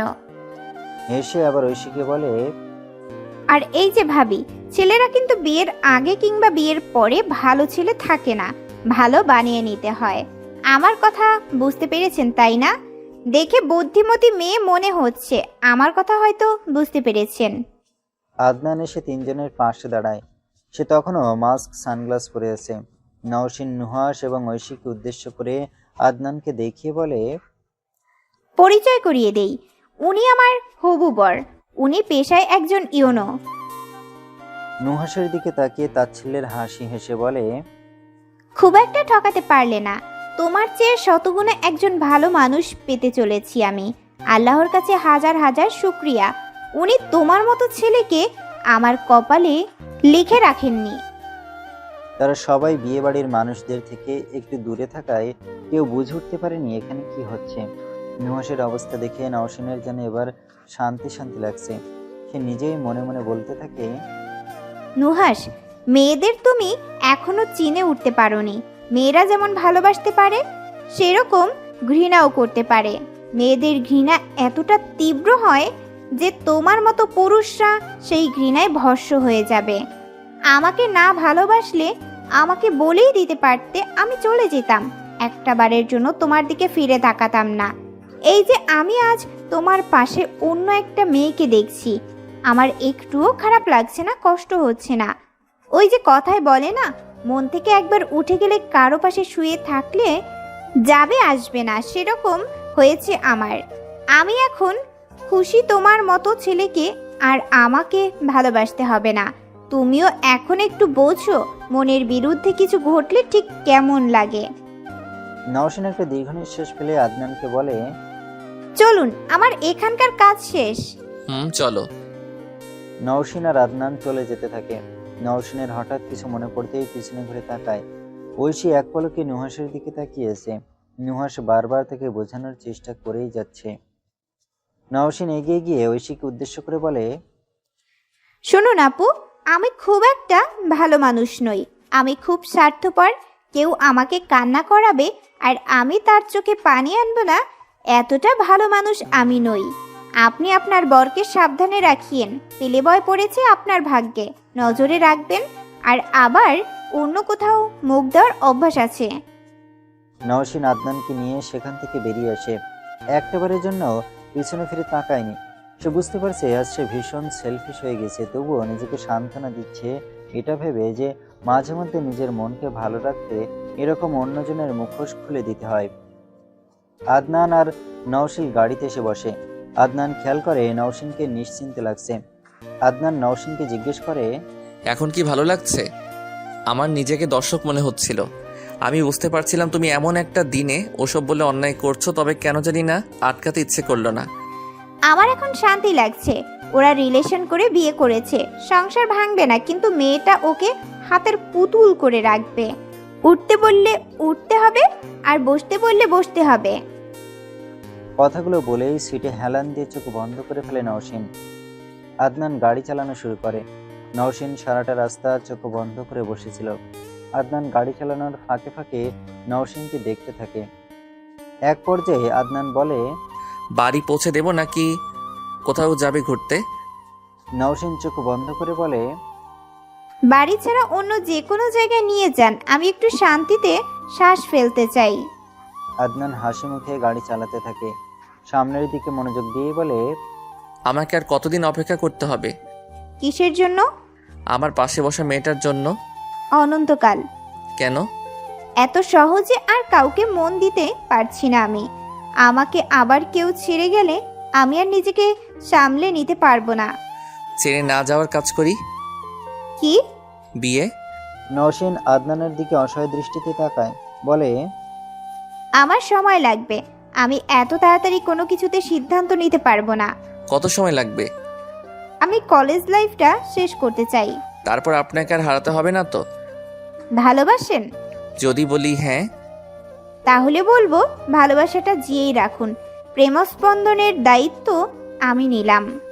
প্রেম স্পন্দন সেটা কি? যে প্রেমের হৃদয় স্পন্দন বাড়ে, প্রেমের ভাষায় আমি তাকে প্রেম স্পন্দন বলি। শুধু এটা ভাববেন না যে আমি এক জায়গায় ঠকেছি জন্য আপনাকে হ্যাঁ বলেছি। আমি বড্ড স্বার্থপর। আমি ভালোবাসায় ভালো থাকতে চাই। আমি অবুঝ নই শিশু। আদনানের মুখে নিশু ডাক শুনে তার দিকে তাকিয়ে থাকে। আদনান একটু অপ্রস্তুত হয়ে বলে, নিশু বলতে নিষেধ করেছিলে, সরি। নিশু বলে ডাকার দায়িত্ব দিলাম। হেরফের হলে কঠিন শাস্তি ভোগ করতে হবে বলে দিলাম। কি শাস্তি? বিয়ের পর রাতে রুমে নিব না। উচ্চস্বরে হেসে ওঠে আদনান। আদনানের হাসি দেখে নওশিনও মুচকে হাসে। আদনান সেটা খেয়াল করে বকে ওঠে। এই হাসি হৃদস্পন্দন বাড়িয়ে দেয়। নওশিন হেসে বলে, প্রেম স্পন্দন। আদনান নওশিনের দিকে তাকিয়ে সম্মতিসূচক মাথা নাড়ায়। নওশিন নড়ে চড়ে বসে, বলে ওঠে, আপনার গাড়িতে গান চলছে না কেন? দেওয়া হয়নি তাই। গান চালান জলদি। কোন গান বলো তুমি? এই পথ যদি না শেষ হয় তবে কেমন হতো তুমি বলো তো। তোমার গান গাওয়া মন্দ হচ্ছিল না কিন্তু। বলেই গান জুড়ে দেয় আদনান। দুজনের চোখে চোখ পড়তেই মুচকি হেসে ফেলে। নওশিনও গানের সাথে তাল মিলিয়ে গেয়ে ওঠে, এই পথ যদি না শেষ হয় তবে কেমন হতো তুমি বলো তো।